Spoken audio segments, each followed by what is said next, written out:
say that like that. Hey, man. Hey, I'm a Ninja Turtles fan. Okay, I will ooze wherever I like. This one drink that's not even bad, you won't drink, and I'm confused. I am in anger. Good for you guys. I don't watch a lot of movies. I go outside. Okay?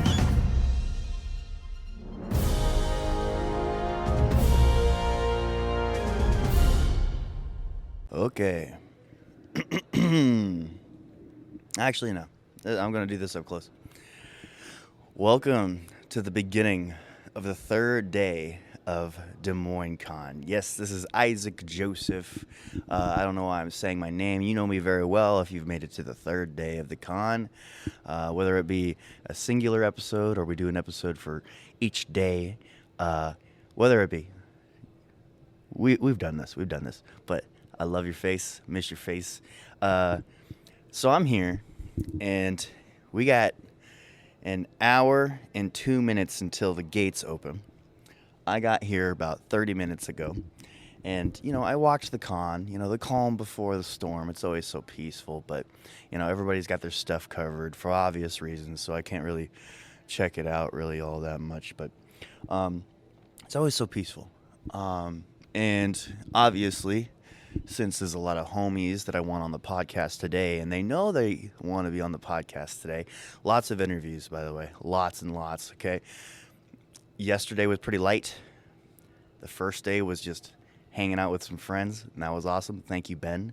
But the third day, it's starting to trend. I'm starting to pick up on things, this being our third bigger convention, that the third day is really when booth guests and artists and such are confident to leave their booth and not worry about making money, but also do a little plug and play on the podcast, and that's what we're going to try to do today. But this right now, I'm doing this introduction now before Jordan gets here, before Marcellus gets here, before my Aunt Jen gets here, before Lyra gets here, before Simon gets here. Who else is volunteering? Before Vinnie gets here. Wow, we got a lot of people today.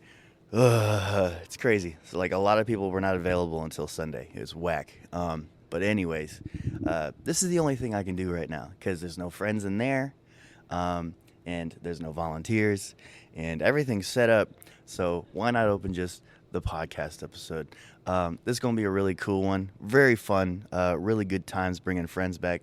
Also, please, if you just so happen to be the person that lost this, putting it against the door on the stairwell door, please contact us. If you're watching this, you probably know how to contact us already, but please go to our email or find us on Instagram, DM us on Instagram. But yeah, go to our email. It's scaldstoneproductions@gmail.com, SKALD.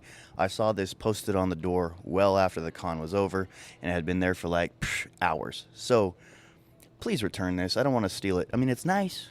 It's really nice.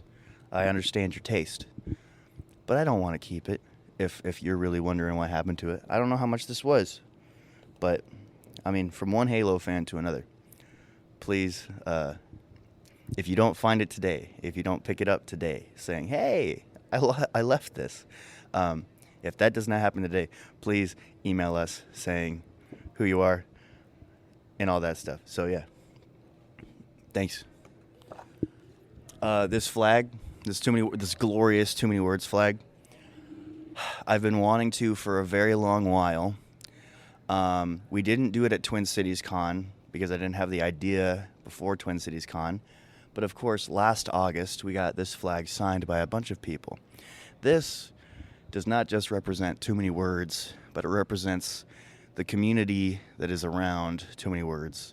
And, I really want to fill it even more with signatures, and I think there's a lot of friends in there that I think would be more than happy to sign the flag. And so, I think they represent part of the community. They help support. They are always giving and generous of their time, and that truly is a finite commodity, and it's really appreciated. Guys like Dave Wheeler, Mike Kingston, Aubrey Sitterson, Darby Harn, Joe Prozit, Jody Sperling, Justin Rose, a lot of guys. And so we might start a new tradition. Hey, if you get an interview, you want to sign the flag? I don't know. I've had Dave sign so many things this weekend. I don't know if he's going to be like, you're capped. All right, you're done. I don't know, but they've always been cool guys. So we're gonna see how today goes. This is just a cute little intro. It's been 5 minutes. I've learned to talk for way long. I'm long-winded, as anybody knows. And if you're getting to know me, be prepared for rambling. I'm doing it right now. Oh my gosh. We're gonna cut it. We're gonna go start the day. Good day, day 3 of Des Moines Con. So it is day 3 of Des Moines Con, Sunday, last day, very special day. And what makes it special is that we also have our friend Marcellus here. You know him. If you love the con event, con episodes, you know very well who Marcellus will be. He does our con walks. How's it going, brother? Great. How's it going, sister? Were you pretending to be me? Was I pretending? Spell pretending. All right. So PRO No. TU on No. Yep. dong. Boom. Told you he could spell. I said it in the last con. Okay, what is going on? I am very excited to be here. I wish I was here the whole day, but That's his first honest answer of the morning. duty calls. Oh, you got poop? I do. I'm gonna be honest with you. Nice. I You'll took- do that before the There's a bathroom right over there. Bathroom right over there. 3. That's a lot. My God, dude. That's how many times Better I've out than done in, that. I always say. Hashtag Shrek. Hashtag Shrek. I heard they're trying to cancel him, so I'm trying to bring him back. Hashtag Shrek. All right. So, do you have any different approaches to this con walk compared to any others, or are you just doing it again? Yeah, so the last con walk I did, I almost kind of walked with the left foot forward. This time, hear me out. I'm going to go with the right foot forward. You know, Have you tried with no foot forward and just falling on your I face? did. 2 days ago, I fell up the stairs and hurt both of my knees. I'm sorry. If you open a book, of synonyms, no, not synonyms. Spell synonym. Thesaurus? SYNO. Why are we doing this spelling There's no thing? Y's. Yes, there is. Nope. Oh my gosh. Let the people decide. If you open a book of antonyms, my bad. If you open a book of antonyms, under the word earnest is Marcellus. Hemingway. Sure. Okay. You know what Right earnest there, I means, need. right? No. Serious. No, okay. I need someone to, when I say Ernest Hemingway, to put an Ernest Hemingway song on there. I don't know who that is. Might be right. YouTube rights. We have rights. Oh, YouTube rights. My bad. Yeah. But yeah, let's see. You can put a little clip, like fit 5 seconds. Oh, 5 seconds. Hey, I'm Ernest. Actually, you can't. This I don't is think you opening can even do that anymore. Right, where YouTube really pays attention to like the first 5 No, minutes. they don't. They skim to the middle. Do they? Yeah, I used to work for YouTube. No, you didn't. You're right. I mean, he kind of does. I mean, yeah, he does kind of. We're not gonna talk. Yeah, about we're not it, gonna talk about that. But I yeah. work at Google. Okay. What's a Google? I work at Google. I don't think they're gonna be like, hey, don't say Google on YouTube. I mean, I don't know. If you want Google Fiber, please call me. You can put my number on the screen. We're not doing that. 5. 4, The number is 5. 3, 2, 7. Con walk, go. Uh-oh. Uh-oh. I didn't know they were doing this again.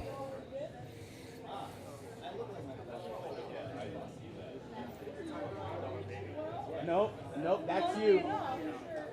Nope, that's you. Sorry. Hold that.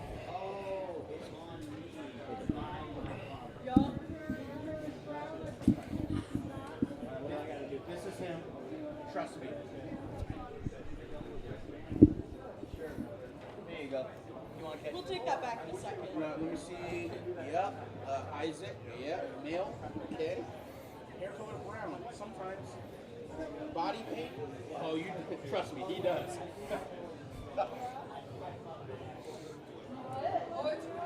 Good job. You got him.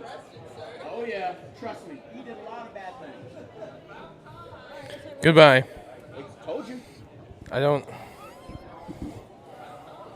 All right. All right, I guess it's just us now, Marcellus. Absolutely. This is That when it was gets good. that was interesting. I wasn't expecting that to happen while recording. Isaac just got arrested. Yeah, good job for him. Find out later on why. Yeah. Okay. Where were we? What were we doing? I don't even know what's going on with this entire recording. They found out he was at the Diddy parties. Oh, okay. Yeah. No, his name was the last one. Yeah, for sure. What the hell? I wasn't expecting you guys till like noon. And he's back. Here he is. He came back taller. Oh, you haven't. Did he get more exhibitor passes? He did. Okay. He has I was confused. 9 now, I think. Well, Miranda needs one. Here you go. There you go. How are you doing? I was missing Right there. whenever I'm here. No, Hey, honey, you're right there. Well, I'm here. Wow. What's Oh, I going on? gotta pee. I'll be right back. Oh. She forgot for a second. Yeah, she got so excited. I got super excited. So I was like, yes, Marcellus. No, we're just waiting on Vinny at this point. I don't know when he'll be here, but like, yeah, Isaac just got arrested. yeah. Isaac just got arrested. Oh, Like actually. oh, cool. So, yeah. I'm not paying his bond. Well, no, they found out he was at the Diddy parties. He was arrested by man. That was perfect timing. That sign just showed up. Absolutely. What has just happened? Yep. Yeah. See that? There you go. Yeah. I knew it. Something about him. Well, you should It's the con. you should be able to keep going. There should be a woman's, I think. I don't know. There is one over there. I don't know if it's a. It's right there. These are a bunch of nerds. Whoa. Just fight them. They I can't didn't fight say back. that. I did not say that. Will it get the double Did- effect did- if I talk like this? Probably. I don't know. Maybe That'd be not. Awesome. So when they're in their car listening to it, it's like, whoa, what's going on? I hear Surround sound. You We. know he has a vault hat on. He's never played the game. I've played this game 7 times. This game. Fallout 4. That's 5. Sorry. Just Fallout starts 4 is beating amazing, Marcellus. by the way. I actually was in that game. Yeah, you're one of the ghouls. I'm one of the ones when you turn off the game. That Okay. Anyway, Good, yeah, black. All right. I don't. What was Isaac's direction with this? I don't remember even what we were talking about before he got arrested. All right. Yeah. So we plan on doing the floor walk today. We plan on doing just fun stuff. Admittedly, I am going in today with like 0 energy, but and zero motivation other than to spend more money. I mean, I sold 2 Pokemon cards for $200. You So sold 2 Pokemon cards here? yeah, I did Where actually. did you sell 2 Pokemon? There's a Pokemon card booth that buys cards. I should have brought my cards. I have really good ones. Yeah, Ancient Mew. and that's what my spending money is for this. Ours. Okay, but yeah, this is the intro, I guess. Stay tuned. I don't even know how these episodes are gonna go because we started with a plan changed, things happen, and this is where we're at right now. All right, Marcella, stop doing that. You did that at Twin Cities Con, and it was not great. Everyone loved it. No, They commented on. They're like, we want him to do it more. please make that voice more. That was great. All right, I'm gonna put this down now. Hey, y'all, what's going on? Stop.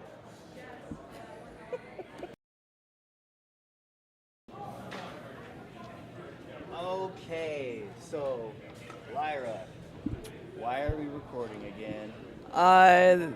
There was a little mishap with the audio recording, as in it just did not get recorded. That is the nicest way that you could have put it. I suck at podcasting. I forgot to press freaking record on the audio bit with Lyra, which sucks because if we didn't have to stop it the first time, we would have caught the audio. But yeah, so sorry about that. It is what it is. Long story short, what we talked about yesterday, I guess that stays between her and I. She became really transparent and very, very kind. and had a lot of nice words to say that probably feeds my already inflated ego. Stop lying. I don't have an ego? I'm sure you definitely think I have an ego. Sure? Yeah, okay. But Lyra, let's... What? Oh, okay. So, do you want a microphone? Do you want a microphone? Give me this one real quick. Because everything you do, you think is awesome. That's why I say also no. I mean, okay, so there's like this Venn diagram out there for creative folks. What is... Oh, man. Okay, this one is 2. There's like this Venn diagram out there for folks. Okay. Sorry, It's Lyra. actually just a circle. Venn diagrams circle. aren't real. Scoot in this way because I don't know if you're in know how to spell frame. Venn. Hey, Jordan, you want to say hi to these friends? Nope, they're walking away. Goodbye, Jordan. So, there's this Venn diagram for most creatives in subjective fields. One side is unrivaled narcissism. And the other side... If Isaac steps right there, you can be like right there. Marcellus. I'm okay. And the other side is crippling self-doubt. And then in the middle is creatives. Yes, I should be good enough for everybody to know who I am in my movies one day. But also, every movie I make, there's going to be aspects that I hate. So, Real, yeah. I'm the greatest actor of all time. I should be given every part, but I'm also the worst actor of all time, and nobody should ever cast me. Yeah, exactly. But yeah, that brings us right into that. Basically, the only thing, I don't want you to repeat everything because that'd be redundant, you know. A lot of what we talked about is just initial reactions and thoughts exchanged, and I appreciate that. Long story short, Lyra loved working on the short film Marketplace. Comes out September 18th. Premiere is at Fleur Cinema. 2025. But more importantly, yes, thank you. More importantly, Lyra, we want you to tell the people about how serious you are in an acting career. I mean, I would like success as much as my other hardworking peers. But I've just been trying to find opportunities that really speak to me.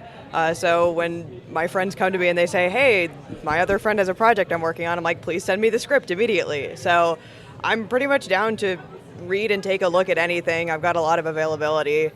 Yes. Where, if producers want to find you, where can they find you? I recently buckled and finally made a social media account that's actually public. I've got a Blue Sky. Nice. I forgot the @ Hold on. It's okay. What's Blue Sky? Yeah, Lyra went to college and took a lot of classes related to acting, so she definitely has the experience and repertoire. And if anybody's curious about her rates, I gave her $1,500 to be an extra in my short film. So please make the proper adjustments when you're thinking about hiring her. I'm only joking for people that's not in their budget, but if it is, $1,500. I work for the experience and the art, but if people want to pay me, I am not going to say no. So Yeah, she works for the experience until she's like 25 and gets sick of doing this crap for free and wants to make it a career. So time is ticking, okay? Isaac. Listen here. What? Oh, yeah, time's ticking for me. Yes, I understand. There will come a point where I'm going to have to start paying my talent. I totally understand that. And honestly, it's probably going to be sooner than later. Yeah. You have anything to say, mister? Or are you just a model right now? Well, I'm whatever you want me to be. Okay. If you're paying. Okay. But yeah, Lyra, where can we find you? let's see. It's Lyra Idol at bluesky.com. I will spell that because spelling is hard and not real, as we've learned today. There you go. LILLYRA. Hyphen? Is that the little? Yeah. Yes. Idol at bluesky.social. So Is it a hyphen or an underscore? hyphen? Okay, cool. They're good with the hyphens. I also play viola and sing, so I've got other talents. Do you have a portfolio anywhere or currently stuff that people can find your work? Not really. Actually, my friend Andre uploaded the entire movie that he made that I'm in on his YouTube channel. It is called Melodies of a Sugar-Coated Blade. It's a fun little artsy, like murder mystery kind of film. Very funny.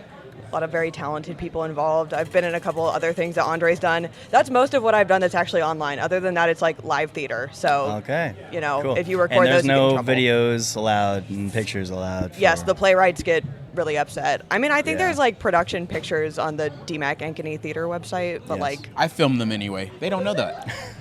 He's got cameras planted. Go to _.ifilmthat.com. I would never ever consume a bootleg, but I do love it in the bootlegs when the actors like look at the person recording and they like, wink at them. They're like, I see what you're doing. I'm not going to say anything, but I see you. They do it all the time. I give them credits. I just thought of a masterful convention booth idea. Retail deodorant booth. Because that's like such a big deal, right? It's like the whole, if you can afford a convention, you can afford deodorant Shower movement. in a can, like the SpongeBob shower in a can. Yeah. You're going to spray people. What as if they there walk was a by. whole booth just for deodorant? You trying to say something? No. Are you trying to say something right now? No. I put on deodorant this morning. Good. I made sure of it. Good. I was coming to a convention. Good. You know. Yeah, you know the deal. Are you trying to say something about yourself? I am, a little bit. I am. Long day ahead. Hopefully there's a deodorant booth over there, I'm starting one. But yeah, I really don't want to be a stereotype, and it might be like that later today. But I don't know. Well, I don't know. There's Sorry, a reason I'm standing all the way over here. Yeah, sorry in advance, Lyra. But yeah. Have a good one. This has been Lyra. Thank you. Thank you so much, Lyra. Too busy. Here you go. Should I hold it like I did last year?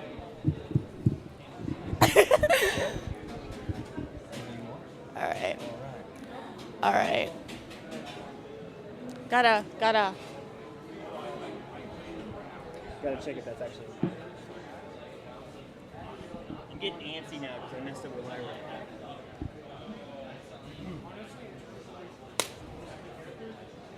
Hello and welcome back to day 3 of Too Many Words podcast at Des Moines Con. I am here with none other than one of the very awesome Teen Titans members, none other than Raven. Do you have a last name, Raven? Roth. Raven Roth. Very nice. Say, Raven, you're so busy with the Teen Titans and all that Yes. stuff. I'm very impressed to find you right here in the middle of Des Moines. What brings you here? Well, I just wanted to get away for a while. Beast Boy has been driving me absolutely up a wall. Starfire is, Starfire. And Robin took the day off, so I thought I could do too. Is Robin here for the day off, or? I have no idea. He kind of just does his own thing. For a leader, he kind of sounds like he lacks a little bit of He sucks. communication. He sucks. Oh, okay. He sucks. Who should be the leader of Teen Titans? That's a really good question. Me. Yeah. Is it because you're the most powerful? I would say it's because I am. I mean, Beast Boy can shift into any animal, which is great until, he has fleas. But, yeah, And we have to, They stay in his hair when he's yeah, we have to gas out the whole tower. It's not fun. But I get things done. That sounds expensive. Yeah. Gassing out the whole tower. That's a big tower. It is a very, very big tower. Okay. So, tell me, Raven, so you said don't talk about your dad. Don't talk about my dad. Do you talk about any family members that you have? No, No. my mom's dead. Oh, I'm sorry. I know a little bit too little about you. I'm sorry. It's okay. I'm the worst journalist of all. It's okay. I kind of just stay in my room and meditate, so it's all right. You don't know much about me. I don't want people to know much about me. Understood. So, don't ask too personal questions. Yes, Okay. yes. But I can I ask might personal- smite you. Okay. I can ask personal questions about the team. Yeah. Okay. I can't tell you if I'll know because, again, I just stay up in my room and meditate and try to stay away from people. Does Cyborg take showers? Because I feel like that gets a little bit complicated because he's half electrical. See, you almost cracked me. I almost smiled. Oh, But, take that as a win. I don't want to talk about Cyborg's hygiene. It's comparable to Beast Boys. Okay. Teenage boys, just think about it. Yeah. Just think about it. Understood. Yeah. Yeah. You got Beast Boy, you got Cyborg and Robin. Sometimes they're gassing out the tower. Gotcha. So, So I understand that you and Starfire probably got that locked down and how to keep y'all's hair nice. oh, absolutely. Okay. Yeah. Cool. I mean, I feel like Raven doesn't spend her time actually taking care of her hair. I feel like she just maybe has a magic spell Yeah. or something like that. Absolutely. Okay. I get up in the morning, I do my little spell, and I'm ready for the day. I don't like to take too much time. Yeah, I feel like you're too concerned with most other things if you have something that can take care of your hygiene without having to Yes. spend the time. Yes, I gotta keep all these dark thoughts at bay. Yeah. So, yeah. Dark thoughts only, no clean thoughts. No clean thoughts. No clean thoughts at all. So I've been looking for like a new shampoo and conditioner though. Do you think Starfire has some advice? I would say Starfire takes at least 2 hours in the morning to get ready. I don't know how she does it. I don't like myself that much. So, Has she ever been late to yes. the egg action? she has numerous times, which is why I think I should be the leader, because she would have been fired many years ago. Okay. So it sounds like you and Starfire definitely clash on some things. We do. I love her to death, but also hate is a word, and sometimes it is used most of the days. Understood. But no, I do love my team. I try my best.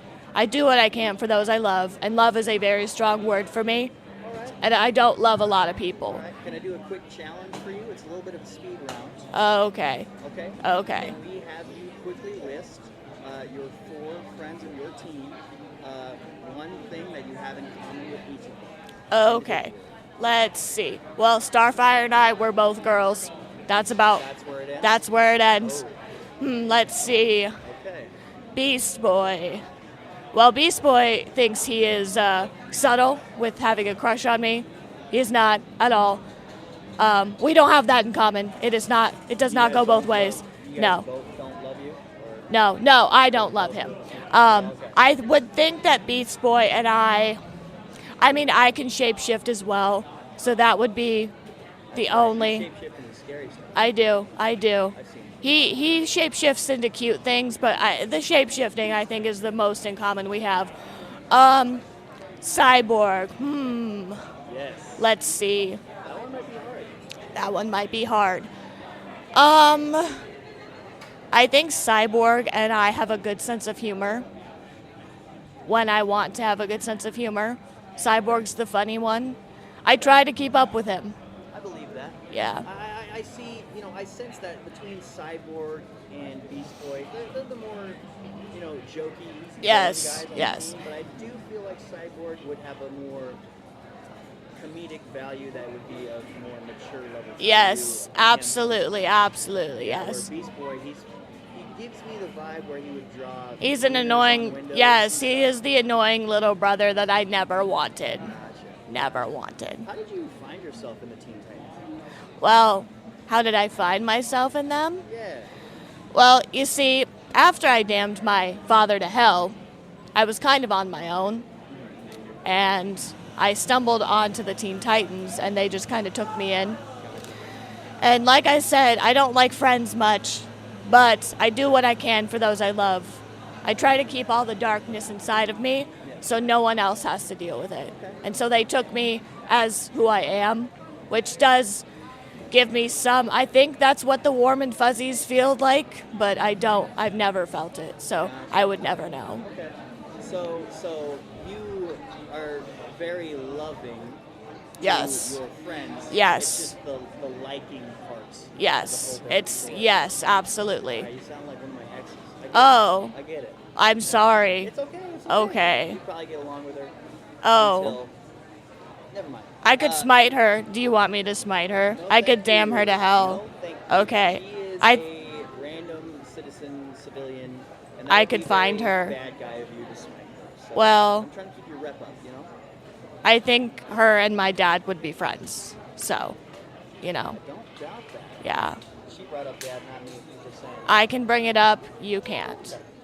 Lastly, you talked about stuff like Robin. Robin. Robin's the most level-headed. Okay. He can be a bit of a pain sometimes, but at least he gets the job done. Okay. And that's like something you like about him? Yes, that is something I like about him. He also tries to keep morale up, which, you know, it can be a big help. And I do like that about him. Okay. Yeah. Cool. Tries to keep the team together. Yeah. So is there any visual or energetic difference between you having low morale and high morale? Is this just you the whole time? This is just me the whole time. Okay. This is me smiling. Can you tell? Very beautiful. Thank you. See, I'm getting the warm fuzzies again. Yeah. Gotcha. What do They're kind of fuzzies itchy. look like? They're kind of itchy. They're kind of itchy? Yeah. Okay. Very wonderful. Yeah. Do you have any questions for me, Raven? Do you listen to podcasts? I don't listen. I don't have time. I'm too busy either saving the city or meditating or avoiding Beast Boy. I do have a question.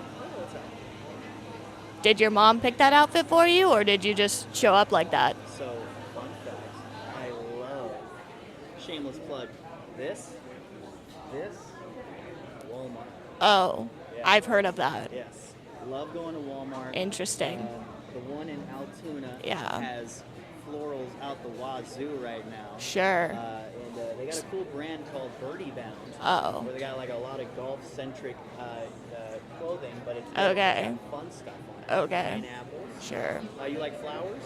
Starfire would like your outfit. Oh, that's awesome. Yeah. Okay. Good for her. I love that for her. Yeah. I forgot where I got these Under Armour slides. They're ancient and old, and yeah, it's got my footprint in it. Oh. basically, at this Oh. point. Gross. Okay. I don't know where I got this black shirt. Not to be confused. That with is the black only shirts thing that I wear. like. Really? The only thing I like about your outfit. Kind of like match with Yeah. the black Yeah. undergarment. Yeah. Say, why do you like purple? Why purple? Why purple? Why purple? Well, see, Robin has red. Sure. Beast Boy's green. He has some purple, but the green, you know, pops with him. It's kind of overwhelming sometimes. Yeah. I feel, and Starfire has too many colors. I don't. Purple, Got a very strong trunk. Like something that, see, you made me crack. A smile, a small smile. I get one a day. One smile a day. Yeah. Fun fact, if you lighten black, it is purple. Okay. Yeah. Very nice. Yeah. Cool. Well, I love all of this. Before you get out of here, Yeah. go-to meal. Go-to meal? What does Raven love to eat?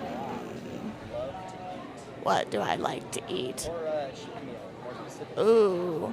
Well, I don't really have to cheat.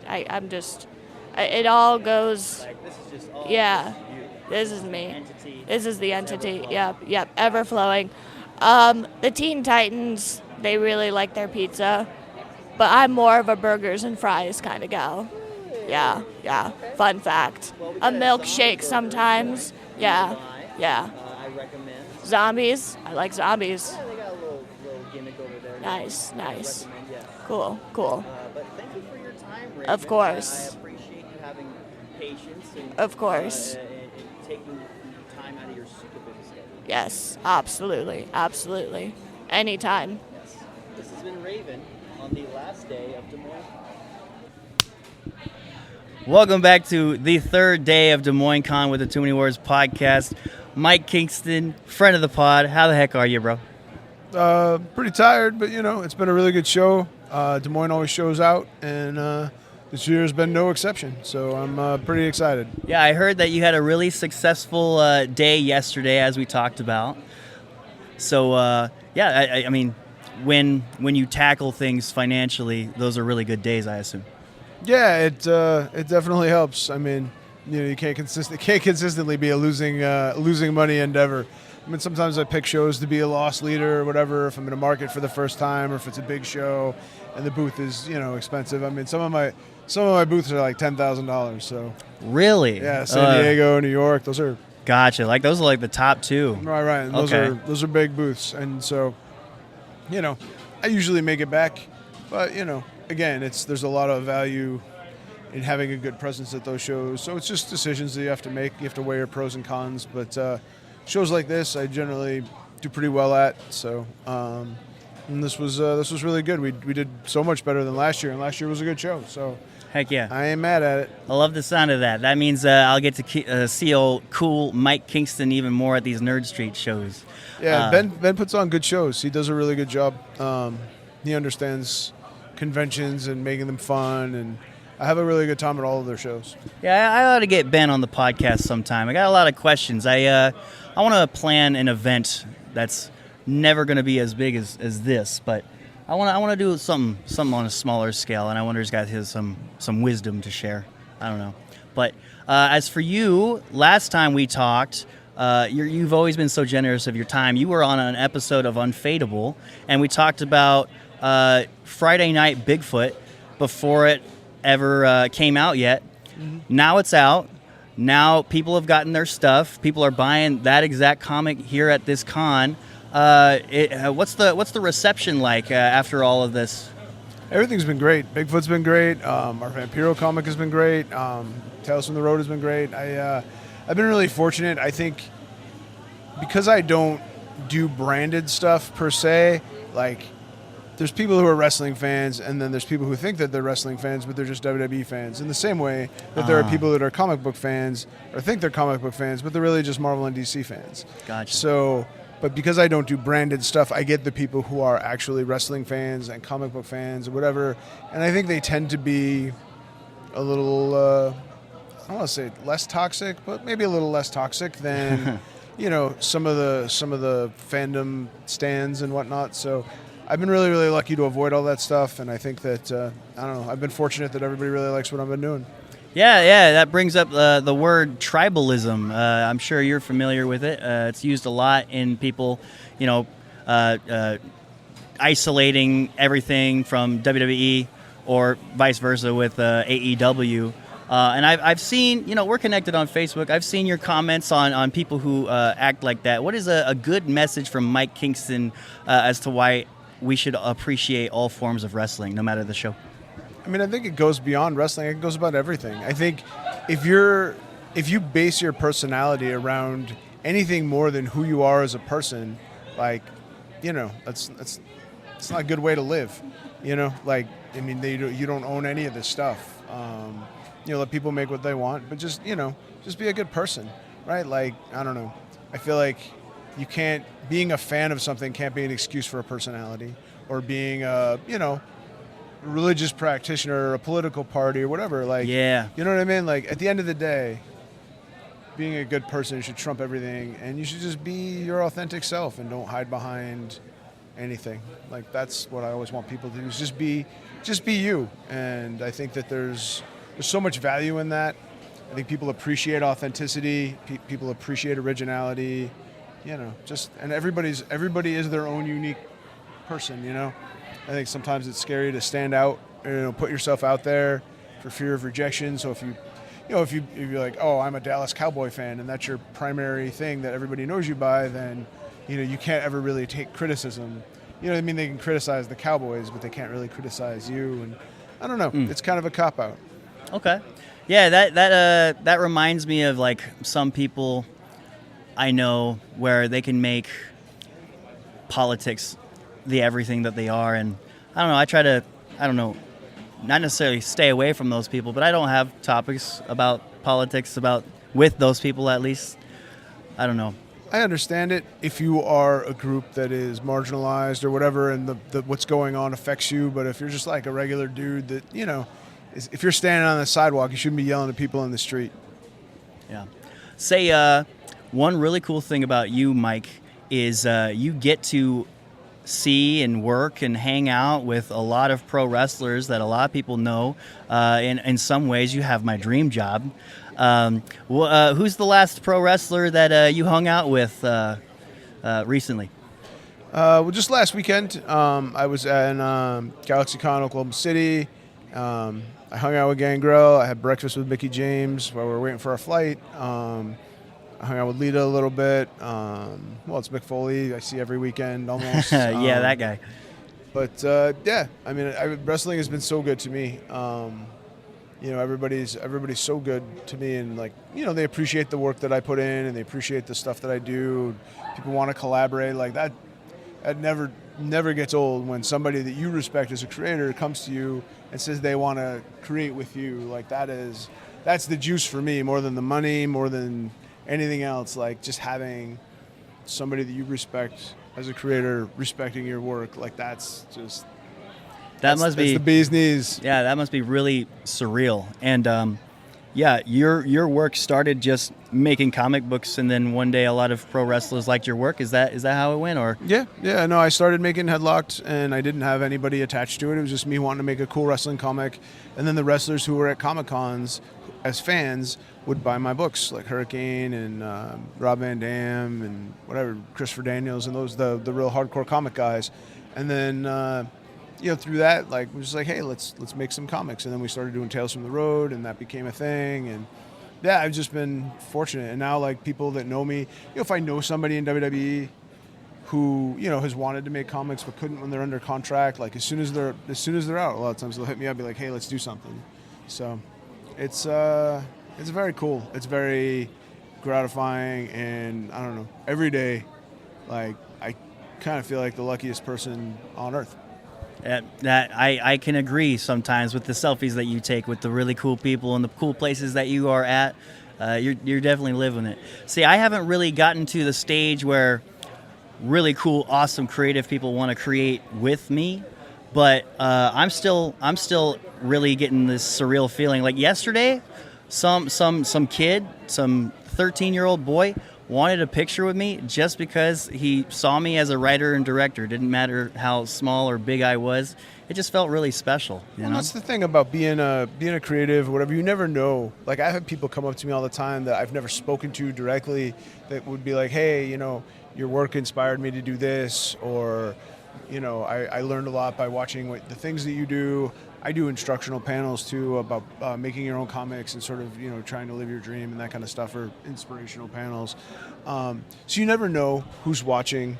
There's for every person that comes up to you and says something, there's probably 50 people that don't say anything, that you are inspiring every day with how you act and how you carry yourself or whatever. So that's why I just try to be the best version of what I can be. And I don't know. I do the things that I want, and I've been lucky enough, like I said, to have some people, come up and be like, "Hey, I made comics because of you," and that's the coolest thing ever. That is really special. That's cool.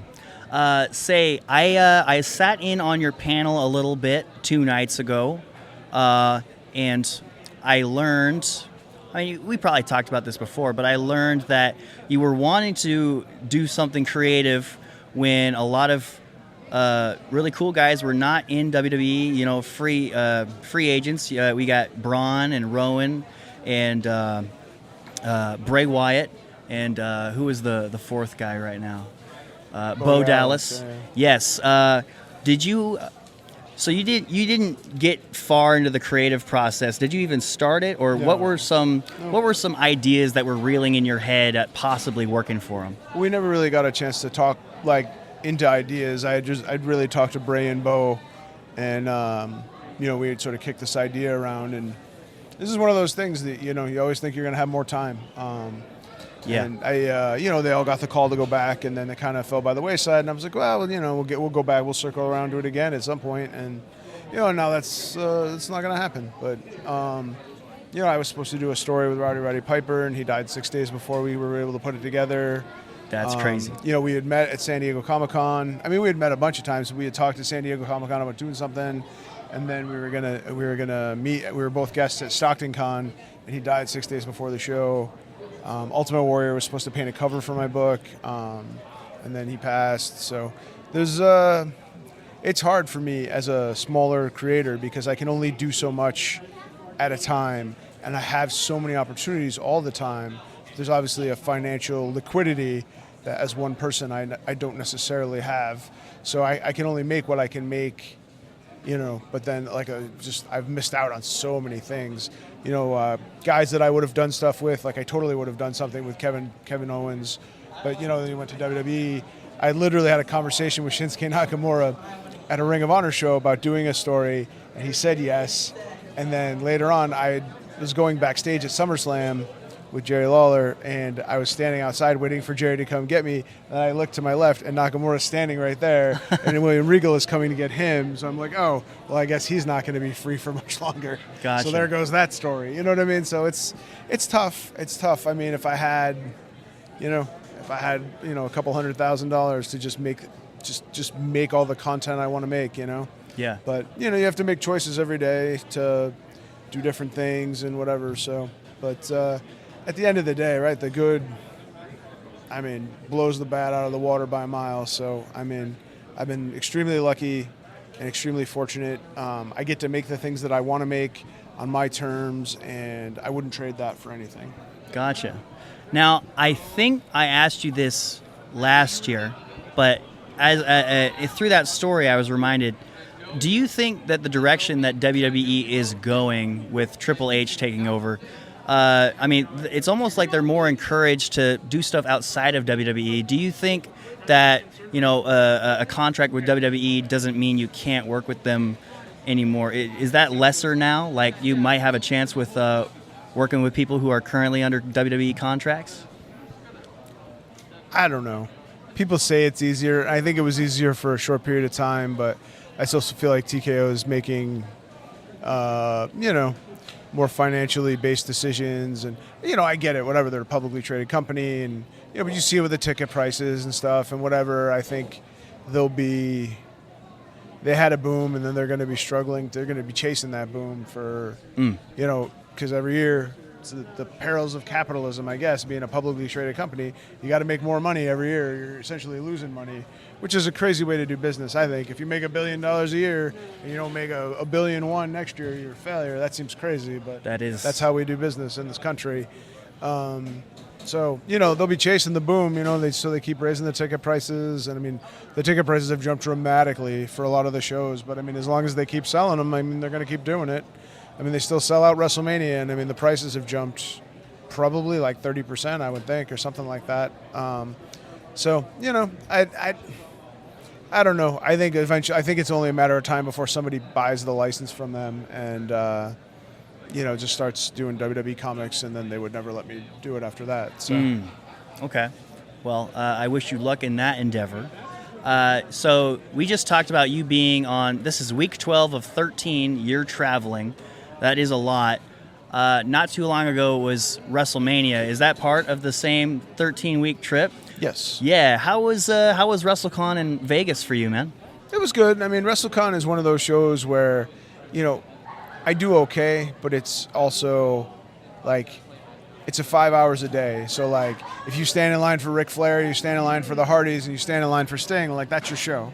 So, yeah. It's tough. Then, you can only meet those people at that time, where you can buy my stuff online. So I do okay. I mostly do it for networking. Like I want to go to WrestleMania. I can, kind of write it off as a business trip. Nice. And I want to see my friends. I have so many friends in wrestling over the years, wrestlers, and, it's hard. You don't always get together. Like I used to do shows with Frankie Kazarian all the time, but he's busier now, and so like I got to see Frankie at WrestleCon. I love Frankie; he's so much fun. It's like one of the best dudes ever, and so I get to see all my friends, and in wrestling, my wrestling artist friends, my wrestling vendor friends, or whatever. And then we get to go to WrestleMania and see a cool spectacle, and Vegas is always I'm a sucker for neon. I don't know, so. Vegas is fun. I don't gamble, but I just love to, walk around at night and just look at the lights and whatever. Like, I don't know. It's always hella special appeal to me. So, I took a trip to Vegas for my birthday last October. I never had interest until some of my sports teams moved there, because I'm not a gambler either. But it's a very cool looking place. I will agree. It is, and there's nothing like it. And that's one of the things that I really want out of life, is I just don't want to do the same things, and I don't want to go places that are boring. like I live in a specific city, and then I can go to other cities that are almost identical to my city, and you don't even realize you're in someplace different. But like, there are cities that have character. I did a show in Fairbanks, Alaska last year that was amazing. Another Nerd Street show. I did a show New Orleans. I love New Orleans as a city. Like, it's got so much character. Some of it too is every place has got character, but sometimes you have to dig a little deeper. And if I'm only in there for a weekend and I'm doing the show, I don't necessarily get to experience that. But I love to just go places and, I don't know, meet people and try things and try new foods and visit local artists and stuff. Yeah. It's just the coolest thing ever. And I don't know. I say it all the time, but I've just been unbelievably blessed to have the career that I have and the life that I have. Yeah, it's really cool seeing you work. Real quick, I want to speak as a native. Mike Kingston said he doesn't like going to boring places, but he's in Des Moines right now. I guess that means Des Moines not boring, so confirmed by Mike Kingston. I've enjoyed my time here. I went to Grays Lake Park on my way in, and that was just... I saw that, It was exactly what I needed. Like, I had just driven by it, and I saw it, and I was like, oh, that looks nice. And the weather was beautiful, and I went and I walked around a lake, and it was just exactly what I needed to kind of get my head sort of shifted in the right way. And I've had a ton of really, really good food here. This is probably a very underrated food city, because I've had a lot of really good food, but it's not a city you necessarily hear brought up in the annals of like good food cities. But everything I've had here has been really, really well made. So nice. Yeah, I remember. It came up yesterday. You, Dave, and we were talking about some popular food spots for you guys, because I want to know what's like from the outside looking in. You guys said Fong's, you liked Zombie Burger. Yep. I forgot what else he said. I ate at Tupelo Honey last night, and it was really good too. I had some sweet and spicy fried chicken. It was delicious. So yeah, I don't know. I mean, it's cool just getting to see the world and stuff, and seeing everybody. Because like I said, I didn't get on a plane until I was, I think, 26, 27. And, so now at the end of this year, I have 5 states that I haven't been to, that I'll have not been to. I'm doing a show in Idaho in a couple weeks. I've never been to Idaho. I'm doing a show in Wyoming, South Dakota. So I'm hitting all these states, and I don't know. And it's just really been the best run. Like the last 2 years have been unbelievable. Right. Have you been to every state? No, I have 5 states at the end of this year that I haven't been to. Oh yeah, you just said you haven't been to some. Sorry about that. No, you're fine. Okay. But that'll be, it's Hawaii, Oregon, Nebraska, South Carolina, and Alabama. So like what I count is like having a meal. Like, I mean, I've probably been in the airports for connections or something, whatever, but I feel like I have to be outside of the airport, 2 feet on the ground, and have a meal in the state to have it count. So. Okay. But I'm pretty sure I'm going to have something booked for Oregon in February. I'm just talked to the people at this Nebraska Comic-Con for 2026.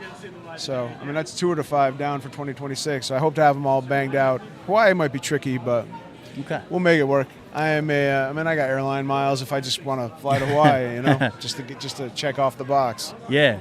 Say, so I only got a couple more questions for you. Yeah, whatever you need. Say, how well did you get to know Bray Wyatt before his passing? Because he is my favorite wrestler. Brought me back into wrestling as an adult.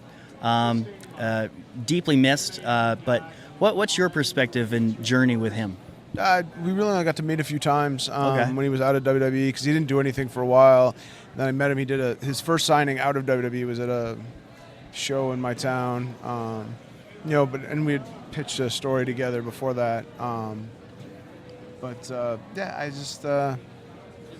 met him maybe, 4 or 5 times where I had an opportunity to sort of really talk with him and whatever. And he was super, super nice guy, super sweet, very creative mind, you could tell. He was a good dude. I really liked him. Yeah, you know what? That's what a lot of people said about him, so it must be true. The first time I ever got any insight on how he was outside of the ring was from Johnny Gargano when he was at Des Moines Con about 4 years ago, and he said, yeah, he's a really great guy. There's always that quote, never meet your heroes, but he seemed like a pretty great guy. I mean, I would tell you, in wrestling, in 15 years, I've had 2 bad experiences. And for the most part, I mean, everybody has been super sweet, super accommodating, super nice. Even the guys that have reps as being shady or carny or whatever have always treated me like one of the boys, which, I mean, to me is one of the coolest thing ever. Like, when, like, I mean, I've been in locker rooms, you know, not as a non-wrestler, that's not a very common thing, you know, and one of my favorite things was, you know, I had done a couple of shows with Greg Valentine, and he was doing a show, and I went up to say hi to him, and like the guy, his handler, didn't know who I was, and he started like giving me the prices or whatever. Yeah. And he was just like, no, he's good, and like, and that was kind of cool. I was like, oh man, I kind of made it, you know? Yeah. Like, so That was the sign. But yeah, it was just it's neat. It's been neat to have that relationship. I mean, I've probably been backstage at Raw like I don't know, probably a dozen times. Very cool. Pay-per-views and stuff and whatever. And it's just cool because, I mean, most of the guys that are on top now, like, I knew when they were on the indies, like you mentioned Johnny Gargano and, Yep. you know, AJ and whatever, like Adam Pearce, like I kind of know everybody now. So, like, you know, you're backstage and people are just like, hey, what's up, you know? Like I hung out with Paul Heyman at San Diego Comic-Con a few years back. Oh, that's and, cool. You know, and now when I see him, I mean, he remembers me, and it's always cool when people. And there's a couple, you know, there's people I've met like, I don't know, 7 or 8 times that never remember me, and that's, Yeah. you know, everybody has happens. different things, right? Like everybody sort of connects with people differently and whatnot. So like somebody I met today at this show who I've met a bunch of times that didn't place me right away. It happens, and I don't, you know, I don't care. Like I don't get offended, I guess. So, but yeah, I mean, it's just cool to just sort of be treated, I don't know, on equal footing with people as creator. That is the best thing that I've done. Cool. So I think I got, well, besides the one where I have you plug yourself, so I am attempting to start the writing process for my first feature film, and it's Bray Wyatt inspired with the whole Bayou cult leader thing. And from one storyteller to another, and a guy that's gotten to talk to him a couple times, what do you think? Okay, so finish the phrase. A Bray Wyatt inspired movie is not a Bray Wyatt inspired movie without Creativity. Okay. Yeah, I mean that's good. Yeah, he was known for that, so I'll take that. Appreciate you. Well, anyways, this has been an awesome conversation with you, Mike.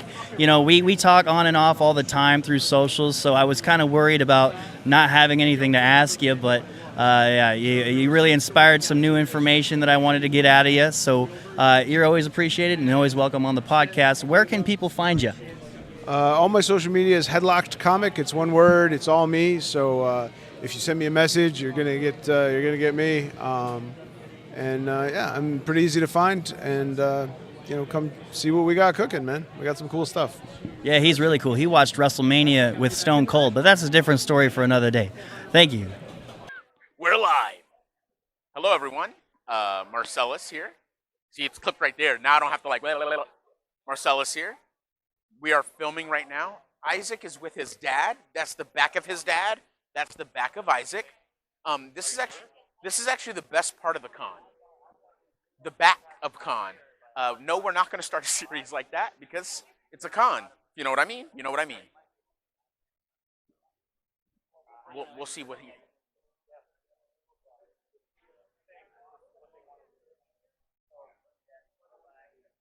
All right, and there's Isaac. So we're starting the con walk right now. We're starting the con walk right now. All right, moving on.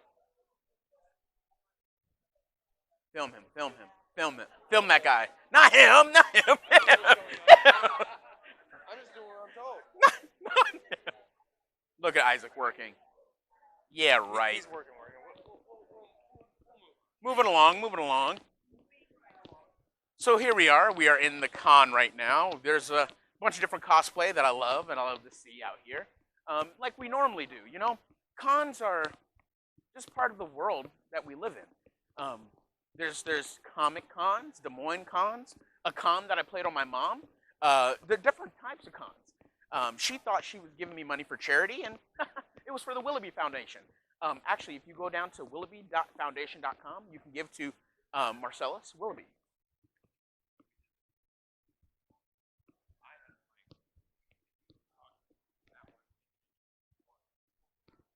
You want this one? Do you want this one? Okay. They do. It's better that way. All right. Now we've entered the actual con. What you just saw before was the before con. That's what they call it, the before con. This is the real con. The exhibitor hall. Right now, this is the unexhibitor hall. So now we're here. We have different cosplays around. We got TMNT shirts. We got booths. We got great plushies. We got glass cases. Don't know what that's for. We got shirts a galore, bags. But you know what we're really here for. We're here to talk to people. We're here to get to know them a little bit more. Because that's what we get paid to do. You know, we get paid the big bucks to talk to people. Huh? Yeah, I'm getting paid. Uh-oh. Isaac hasn't paid you? Uh-oh. I mean, I'm not getting paid. There is something in particular I really wanted to show you. Absolutely.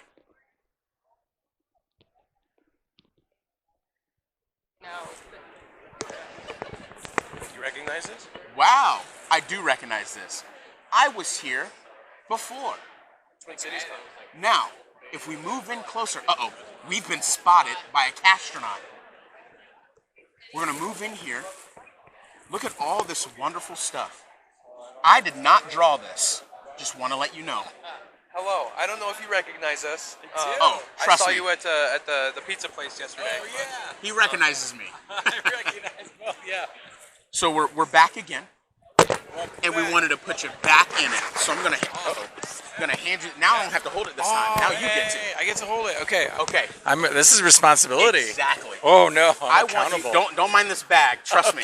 We'll get to that later. So, you don't have to show. Don't show me. Don't show me. I'll get in it if I want to get in it. So everyone, we're here with Drew Brockington. Oh my lord, the man, the myth, and legend, Drew Brockington. Now, Drew. Yo. I want to ask you this year. I'm changing it up a little bit. Okay. All right. I'm changing it up a little bit. I'm ready. What was your inspiration to start all this? To start all this, oh man, so I just wanted to do comics. I started doing mini comics, like things I could print on my home printer and whatever, and I started doing Zine Fest. And that, I started with like, I want to tell a spooky zombie story, and no one liked it. And so I was like, well, every time I went to a show, I was like, I'll bring something new. Yeah. And then I started doing silly stories about cats in space or little gnomes or whatever, and people like that. And I was like, great, I realize I'm a silly guy. Yeah. So now I just draw artwork for kids, and I'm loving it. So. And you do such an amazing job. Oh, thanks. I love the booth every time I come by it. I have all your stickers. Oh, the last time I was here and bought some. Awesome. I need to put them on something. I just kind of like have them in a tin. Yeah. I don't do anything with them. Yeah. I kind of feel like there's a person here, no joke, there's a person here selling sticker books, like old school sticker books. And she was at Twin Cities Con. I bought like 3 of them. Yeah. And now I'm just like, that's where I'm putting them. So, yeah. Do that. That's okay.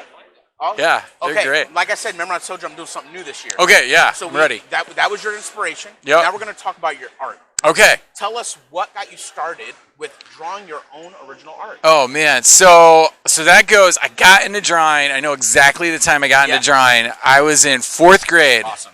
Ninja Turtles, the cartoon. Oh, yeah. Hit the TV. And I was like, those guys are cool. I'm just going to draw them all the time. And my brother showed me how to draw 3D feet. Yeah. And that, for me, like, made them real, right? Absolutely. That made all my drawings come to life.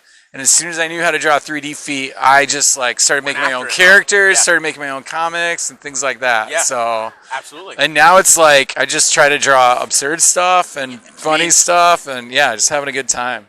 Well, I want to show a little bit of your art style. Sure, yeah. So I'm gonna show that. If you guys don't know who that is Marceline the Vampire Queen and the Ice King. So, and let me tell you about this. My kids are named, I got 2 kids, they're named Marcy and Simon after these characters. That is awesome. Because this was the show that, I was watching this show, and I was working as a graphic designer, and I was like, this show's so creative. It is. I got to do my own shit. And Yeah. that got me back into drawing Yeah. and then made me come to Comic-Cons and Yeah. stuff like that. So I owe a lot to I got to meet these characters, Yeah. the voices, Hey. and told them that story. It was awesome. Fun fact. Yeah. The person who voices Ice King is SpongeBob. Yes. That's wild. I did not know that until I saw him at a show. I was like, why is SpongeBob and the Ice King on the same Come on panel? now. Yeah. Not everyone knows that now. No, They know. I did not know that.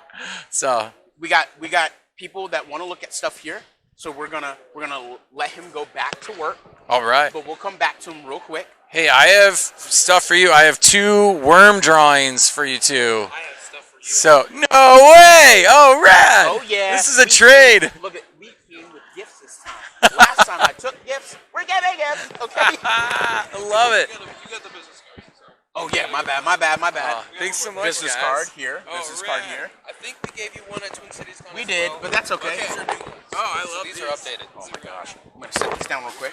No, that's what this is. But tomorrow's my birthday, and this is called the birthday bag. And I'm gonna ask people whatever they want to give to my birthday, put in the bag. There we go. I got a worm, baby. Thank you so much. Yeah, thanks, guys. Thank you. Good to see you. I will be back. Just letting you know. He's awesome. He is incredible. Yeah. And I'm gonna buy something. Okay. So now we're back on the floor. You guys just met Mr. Brockington. Where do we go now? I want to find someone who deserves it. Everybody deserves it. Just want to let you know, everyone deserves it. I like these stickers. I'm liking these stickers. I don't know. Ooh, I'm liking these stickers. Uh-oh. Do we do a 2-for-1, y'all? Do we come to Des Moines Con? We are getting paid. Okay, we're not. But do we come to Des Moines Con and do we do a 2-for-1? We're doing a 2-for-1. 2-for-1.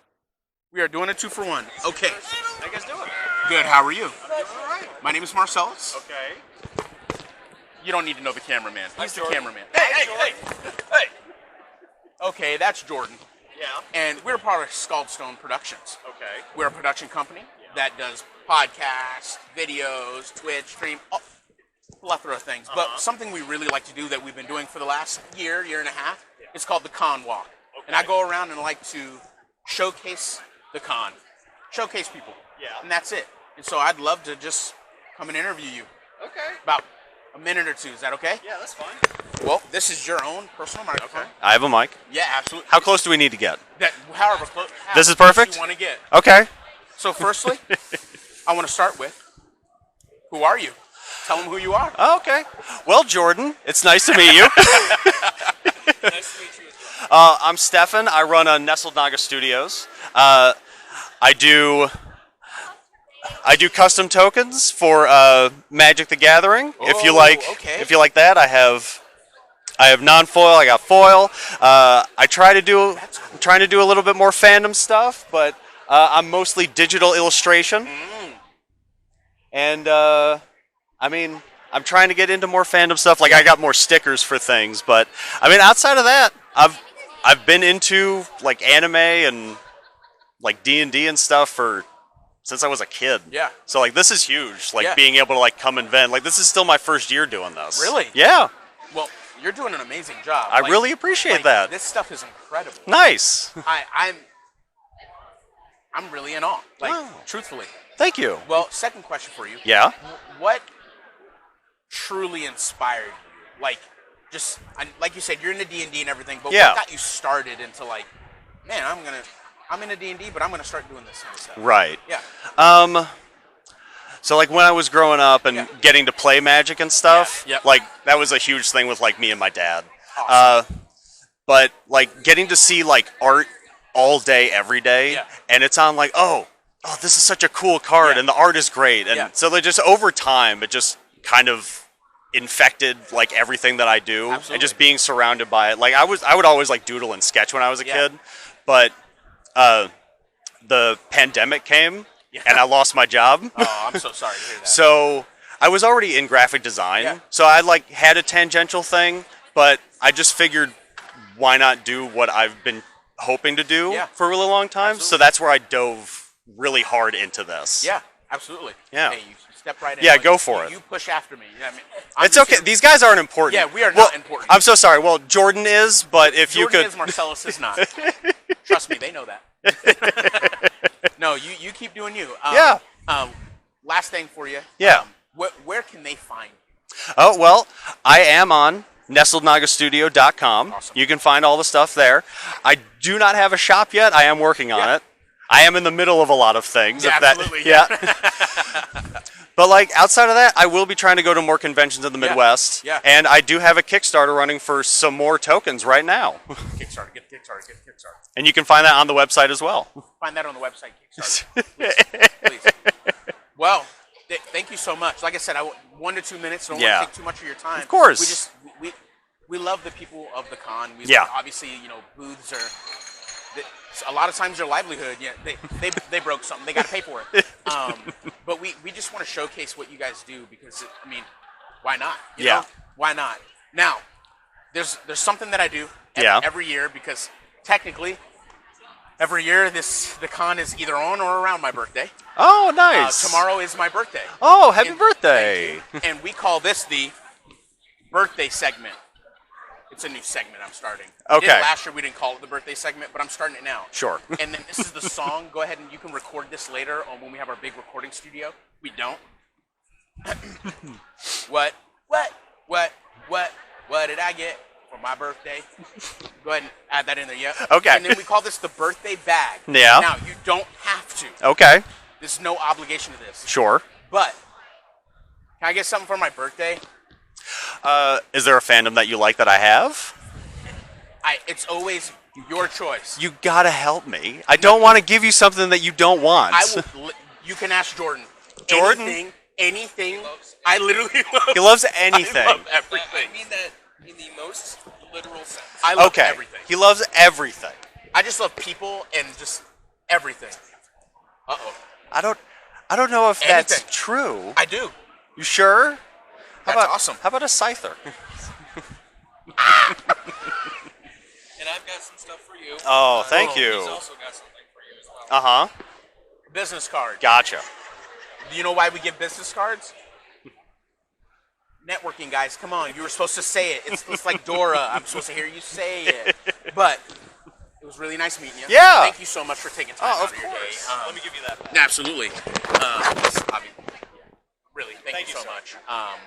I will 100% be back when I'm not doing this because I am a sticker fiend. That's why when you did, that's why I was like, oh, yep, you already knew. He knows I'm a sticker guy or drawings. That's my thing. But thank you so much. Really nice meeting you. Yeah, you too. Thank you. Have fun walking around, man. I will. And I got my Crocs on. You said you want to do. I told you 2 for 1. 2 for 1. Where did anxiety go? Right here. I know. That's why I told you I'm a sticker guy. I just don't know, and the drawings are amazing. Okay. I know you probably kind of heard that a little bit, but we're gonna reiterate it for you.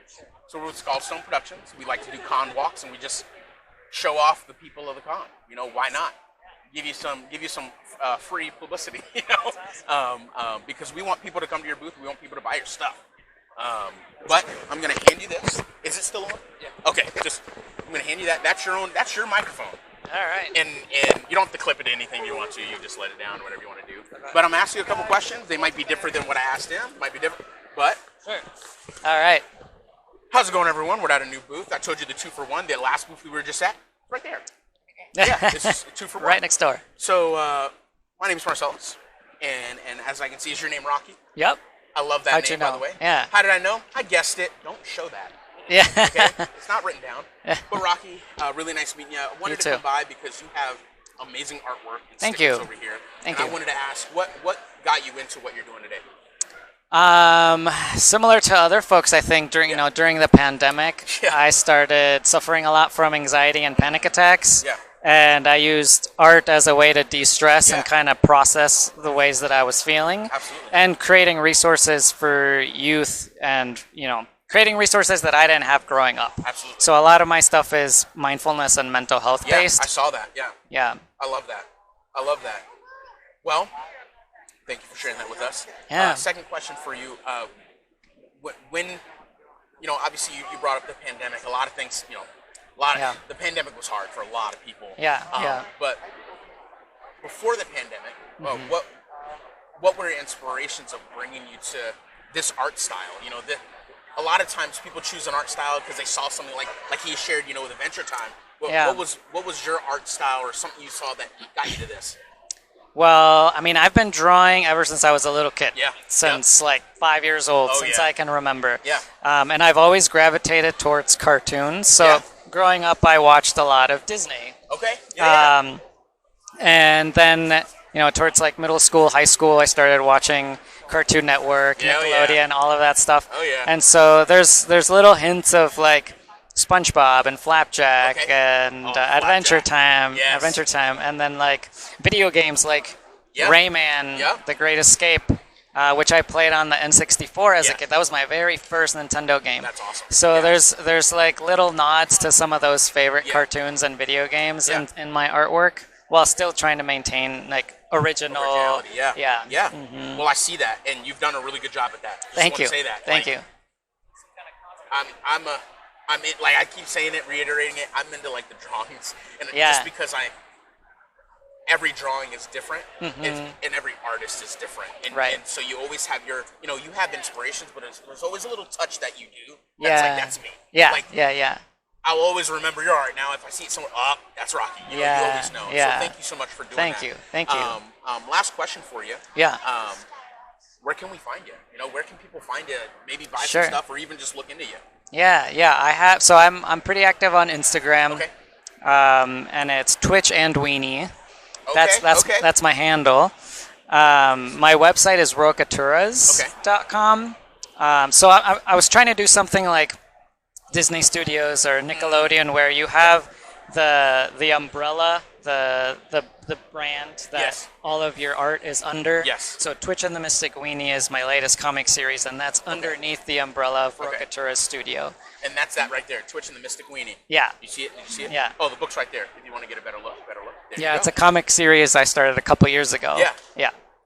Thank you so much. Thank you. I really love meeting you. I will definitely be back to these two booths a little bit later when I'm not doing this. Yeah. But very last thing, I don't know if you heard, tomorrow is my birthday. It's your birthday. I don't know if Des Moines Con does it on purpose, but they always do either on my birthday or the day before my birthday. And something we do, it's called the birthday bag. Yep. You don't have to. You can say no. Get the heck out of here. Yeah. I'll say, all right, thank you. And I'll still love you. I'll still come back. Yeah. But is there anything you want to add to the birthday bag? Let's anything. see. You don't. And I want it to be your choosing because I like that, because then it had thought in it. Me, I'm just gonna go that. Like, oh yeah. I'm gonna give you some original work. Oh my lord. This is Doubt Blob. He is.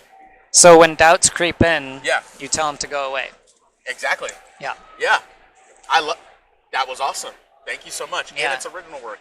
That makes me for you as well. Thank you. Thank you. See, I don't just take gifts. I give gifts. See? And I appreciate it. Here's our card.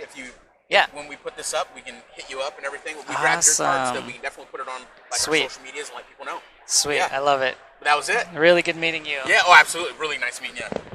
Thank you so much. Yes. And like I said, I will 100% be back. Thank you so much. I am. My partner's birthday is June 3rd. So you're second, yeah. Very close. Yes. Tell them happy early birthday. Yeah, thank you. What's it called? Loaf Studio. Is it like meatloaf but cat? Well, it's like a loaf cat of bread. So we've got like cats loafing, which means when cats loaf, it means they're safe. They feel safe. So my booth is a safe space. When Isaac loafs, it means he's safe. Yeah, that's awesome. We can't hear you. Sorry. Well, my booth is B1. I'm on a corner. I sell cat art, cat stickers, cat sweatshirts, everything cat. So you sell cart? Yes. Got it. You got it. Cat loaf, we got to go there. B1. Okay. Let's go there first. B1. We'll see how much time we got left. B1. Brisk walk. We're going to B1. It's a lot harder to hold this camera steady. What the fuck did the battery just tank? Right, either way, we can get at least as much recording as we already did, which is all we need right now. So. All right, here we go. And I'll try to keep it to like 2 questions then. You do what you do best, all right, man? Okay, I will. You just tell me what we need to be done, and we'll Sounds great to me.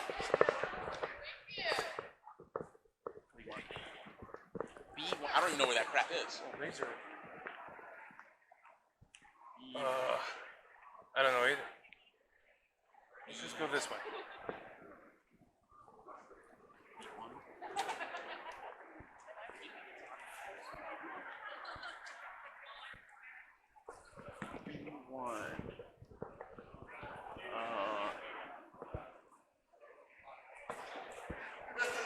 What? I don't even have my phone. Oh, okay. I see. There's rows. We just have to read a little bit. Sometimes reading gets you to the right place. Does it? No. Okay. I can't even read, so.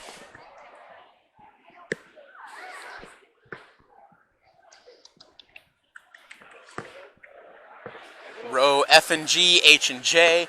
So I'm guessing it's that way. D and E. Come on now. See? See, I knew it. I knew it'd be this way. Told you it'd be this way. Yeah. B. I'm gonna guess that way. This way? Oh, This. it's right here. Right here. Oh. Hello. It's right here. We were told to come this way. I can't tell you by who. So you might want to come back in maybe a little bit. She's Okay. the one that told us to come here. She's the one that. Yes. Yes. She said that you were That you love talking. you love talking to cameras. Talking to cameras. I mean, she's not wrong. I did do that in school, so. Okay, may I come around? Awesome. Oh, Uh-oh. You're gonna do this the fun way. I'm getting in. All right. I'm getting in personal, y'all. So we are here with Loaf Studio, not studios. Okay. No S. The S is copyrighted. But we are here with Sam Essling from Loaf Studio. You're just gonna. that would no. I was like, I don't know what else you want me to say. No. My name is Marcellus. I'm with Scaldstone Studios. Okay. I know. I just wanted to see what it sounded like. It's like an alliteration.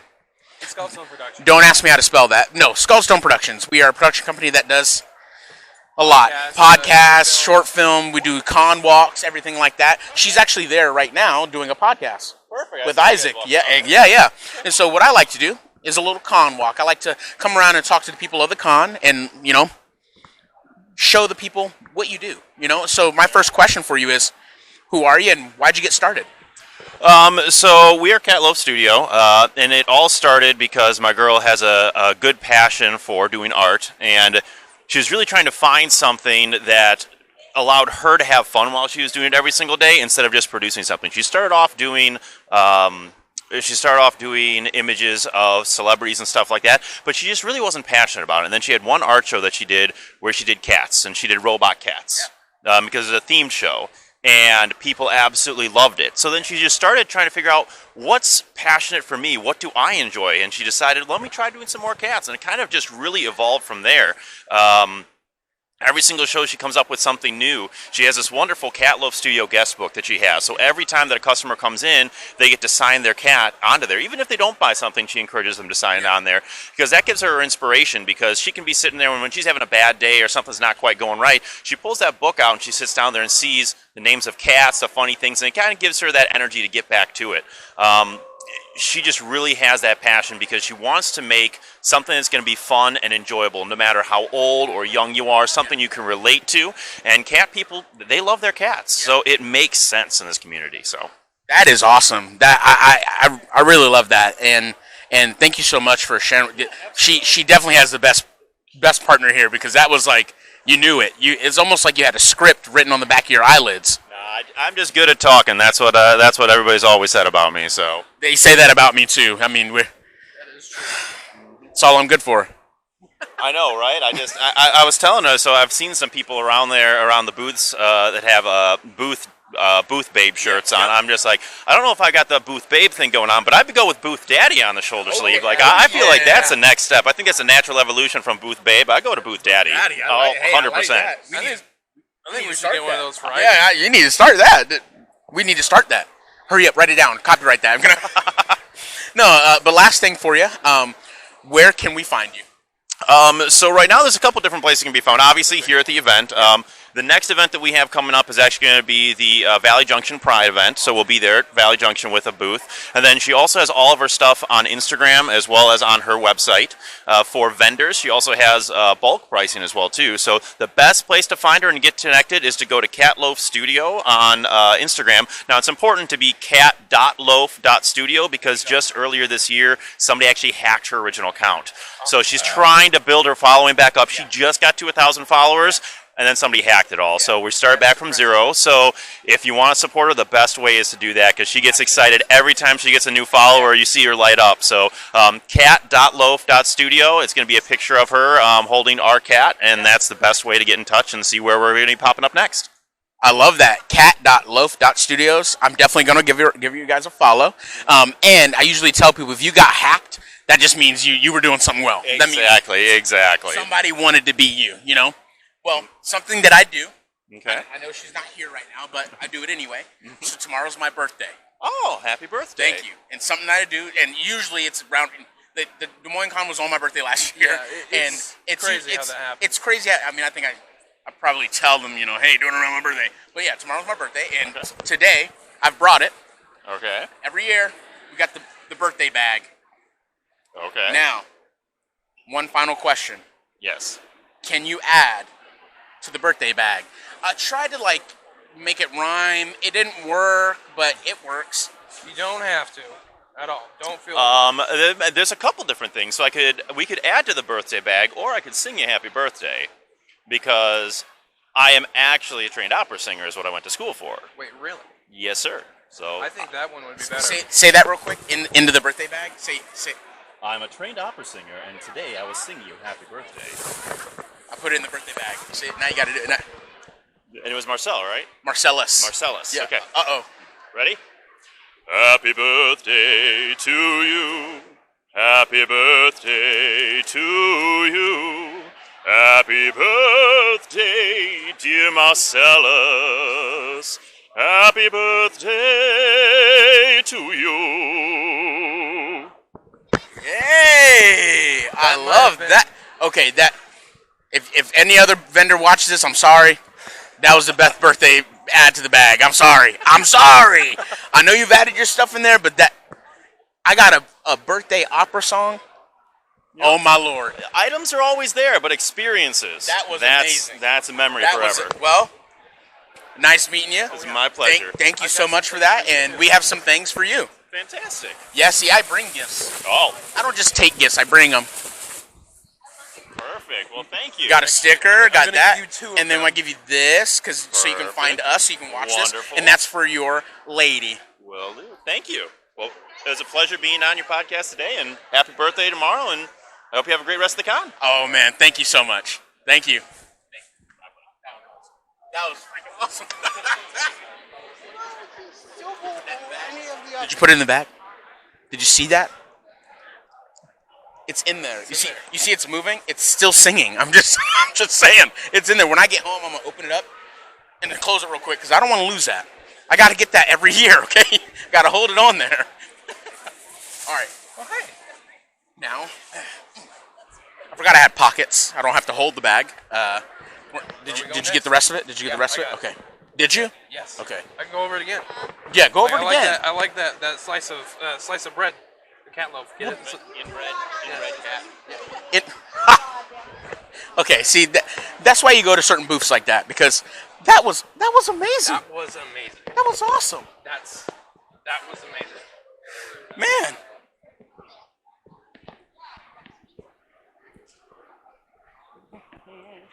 Wherever you want to go.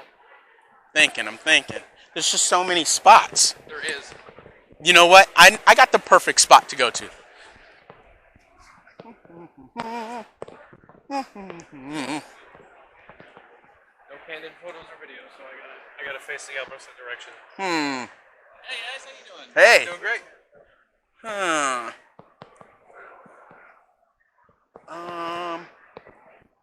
Well, Isaac. That way. Because he wants me to act like I don't know them. He just wants me to act like it, I guess. Don't know how I act like that. This way or this way? You go.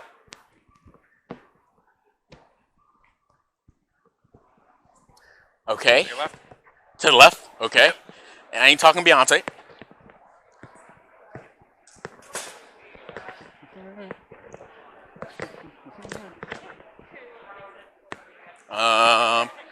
Okay. Keep going? Yep. Okay. It's like all the way at the end. All the way here at the end over here. Get in the character right now. All right. Like, start pretending you don't know them like now. Right now. Okay. So we're gonna find some more people around the con to talk to. You know, there's a lot of people that are in cosplay at the con. This is their time to get away from the world a little bit and look at that. There's someone right here. They're not dressed up, but they might be. And then you come right over here. Oh, this is a cool booth right here. Pikachu. Wow, that's a cool. Look at that Pikachu right here. Misfit Studios. I never heard of this. Let's try to talk to them. They seem pretty cool. There's a person right here kind of scaring me, but she's pretty scary looking. Pretty scary looking, but we're here. My name is Marcellus. I'm with Scaldstone Productions, and what we like to do con walks. We walk around and talk to people, and showcase what they do. And so I wanted to come by and just say, who are you? And what do you do? Well, my name is Hope Jakes. I am Raven today, and this is Misfit Studios. Okay, all right. Well, Misfit Studios. It kind of looks a little Marvel-esque. Yeah. And I love that. Tell me about that. Yeah, so we are a professional character acting company. We partner with the Blank Park Zoo. We go to children's hospitals. We partner with schools and fire departments, and we bring heroes to life. That is what we do. We do Marvel heroes. We do Disney princesses. We just make kids' lives better. We live to get a smile on their face. It's the best feeling in the world. Yeah. Pikachu's right behind you, just letting you know. And I love Pikachu, you know. I love the chew. I'm not talking about tobacco chew. We're talking about Pikachu. I'm going to ask Pikachu one question. Pikachu, why Pikachu? Pikachu! You heard it here, folks. Pikachu. Back to you back at the studios. There's no one back that way. I was joking. You guys waved. It was funny. No, but last but not least, where can we find you to, follow if you want to? Absolutely. So our Facebook is Misfit Studios, but we also just launched a website, so misfitstudios.org. You can kind of see what we do. We are also on Instagram, TikTok, just Misfit Studios. I love that. I love that. And then final thing that I like to do, because every year the con is either on or the next day after or before my birthday. And so my birthday is tomorrow. Thank you. And I have with me, that I bring every year, the birthday bag. It's just a random bag that I find. This was on the floor. No, it had nothing in it. It was probably someone's trash. Yeah. But what I like to do is a segment called, What Can You Add to the Birthday Bag? Oh. So you want me to Pikachu's going to add himself. So. Oh. It is on the side of the bag. Raven's helping. Okay. What was that? I have something I could add to the bag as well. Oh, go ahead, Raven. Thank you. Thanks, Pikachu. Thank you, Pikachu. Love you. Oh, Misfit Studio sticker. What was it? It was a Misfit Studio sticker. And what do I do with this sticker? Rep the brand. And I sure will. But I don't just take gifts. I come bearing gifts. I have something for you guys as well. Thank you very much. I'm actually going to give you 2 sets. The person you hear is Jordan. He's the camera guy. A lot of people like to say the camera guy means nothing, but he means everything to me. I love it. Sweet. Well, thank you very much. Thank you guys so much. Show the rest of them. Let everyone get in there. Let everyone get in there. I got to back up pretty far. Yeah, let everyone get in there. Yeah, Chew's kind of big. Also has an awful lens. Oh, he's in frame now. Okay. Excuse me. I'm also a character. If you want to book me for a show, I do Marcellus. That's the one character I know how to do. I don't got any other costumes to wear, so yeah. I can bring this chair if you want me to. I think that belongs to the con. Can't bring the chair. They can rent it out. See? I sure do. I got $10. You can have it. There we go. You heard that? Look. You know who that is? Not Daredevil. Oh, hey. That is Daredevil. Secret identities, man. He's not wearing his mask. Oh. He didn't see that. Anyway. Get this way. What are you doing? I don't know what you're doing. We gotta keep going this way. You gotta follow me, camera guy. I'm sorry, guys. This is his new gig. This is his first day. Look, did you get that? Well, no, it kind of does. Okay. Isn't that cool? It's like just good enough. All right. Hey, watch out behind you, camera guy. People are walking. I'm sorry. I pay him $1,000 an hour, and he still doesn't know how to do it. Gotta earn your keep, man. Yeah, earn your keep. Hello and welcome back to the third day of Des Moines Con with too many words.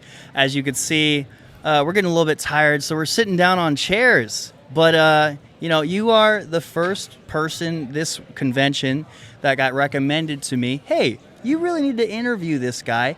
I kind of got a feel of who you were from your drink and draw the other night.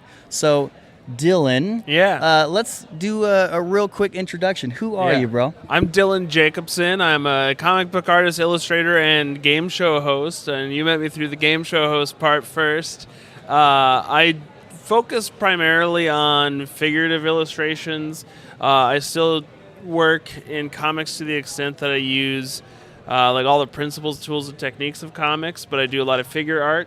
And so a lot of my stuff is like posters and covers, and I do like album artwork for bands, and again covers for books and comics, stuff like that. Okay. So it's quite wide ranging. But I came up in college doing like college radio and stuff, so I have no fear of a microphone or long conversations and stuff like that.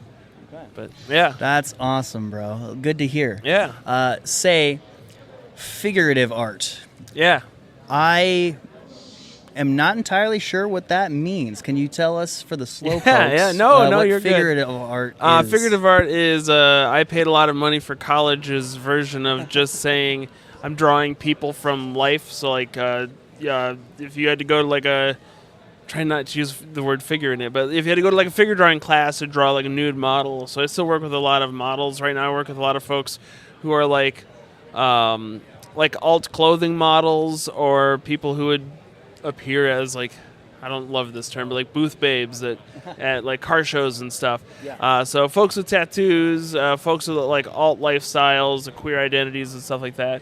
And I turn them into monsters, fantasy characters. Sometimes I use them in references for the little bit of fan art I do, or not as common. Sometimes I just draw them as they are, and that's also pretty fun. So yeah. All right, cool. Well, awesome. Getting a little bit to know more about Dylan.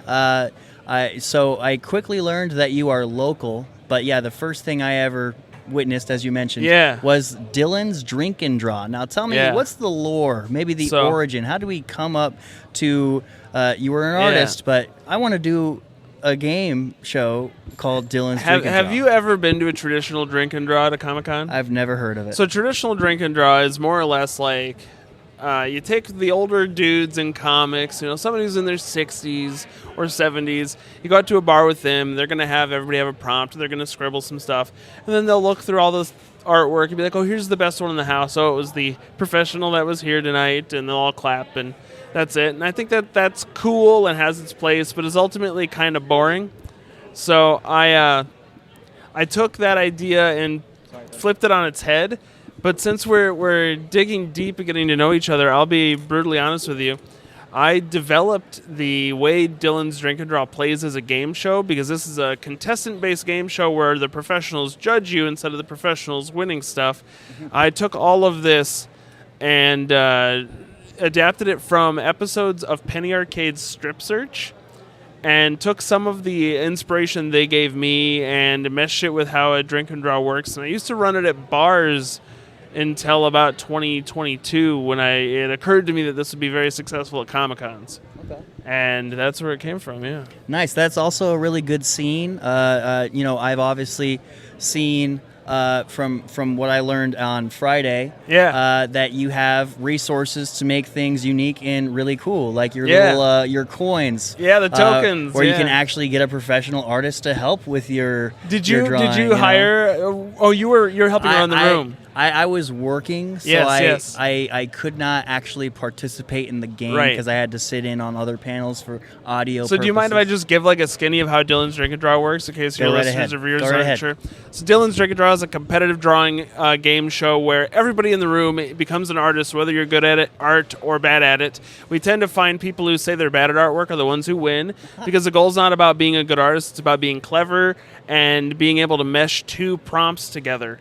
But we turn this into a game by introducing tokens. So you saw wooden tokens. We have things that let you regenerate a different word off our list of prompts. We have a token that lets you get a little extra time to draw because you only get 5 minutes to draw. And then we have a token that allows you to buy a word, which is you just give us a word off the top of your head. And now that's the rarest token in the bin. So I was surprised to see how many of them got out to people. But we had a lot of people playing, so there's a lot more opportunity for things like that to happen. We just introduced a big giant token called a champion token because I've got a lot of professional artist friends who I go to Comic-Cons with who want to play the game, but I don't want my best friends to be the ones to go away with our prizes. So I have them help me out, and they get to be subbed in.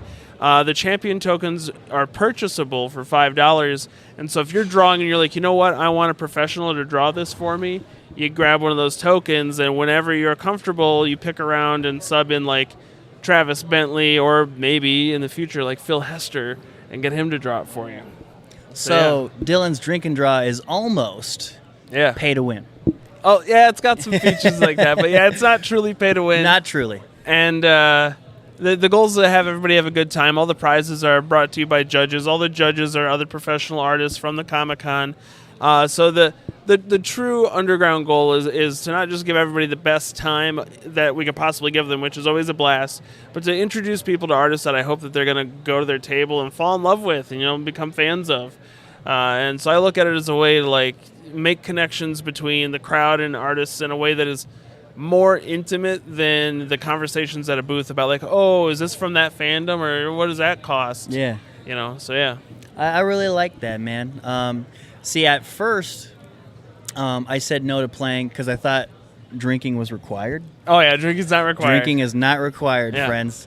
I will say from my perspective, it's a unique one because I had to keep leaving and coming back in. Yeah. Every time I came back in, the prompts became more and more out of pocket. And I was like, whoa, what's bedazzled? That's crazy. So I have two themes each night, and this weekend at Des Moines Con, the themes were farming and sci-fi, and so I generate 20 words that go with that, and we roll dice to determine which words will be for each round. But with re-rolls and buying of words and audience input, they can change how the prompts work. None of my prompts are raunchy. All of my prompts are like as PG as humanly possible. The raunchiest thing on the farming list was manure, and it never came up that night.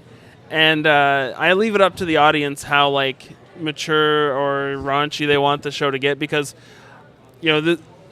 we spend a lot of time having conversations about consent, especially in Comic-Cons, and I want to make sure everybody.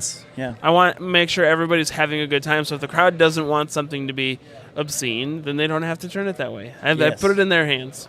Yes. In my time there, I did see some people putting some crazy stuff up there. Oh, man. yeah. Well, there's definitely a vibe comfy. that, like, well, if I make this, like, wild, maybe it'll win, right? And you never know. It's all up to the judges. I don't pick. Yeah. Okay. So. All right. So the third phase of this real quick introduction interview, it's been great so far. Yeah. Thank you, Dylan. Yeah. I'm in love with the existence of a building that is Mainframe Studios. Yeah. And you have a studio there. Yeah, I have studio number 227, which means I'm on the second floor. Okay. My business is called Brimstone Studios, so there's a big like pink and blue sign above my door that says that. And that features the entirety of my work, so it's a lot of figure work, so a lot of like illustrations of people, but again I render them as fantasy characters. There's a lot of my stuff for monsters in there. I sell my comic books in there, coloring books, and I do a lot of my work there. So it's a cool community. It's 189 units with over 200 artists in it. Yeah. So it's a lot to see. So. See, I was running audio for an event that took place at Mainframe, and I thought it was super cool. The interior of the entire joint.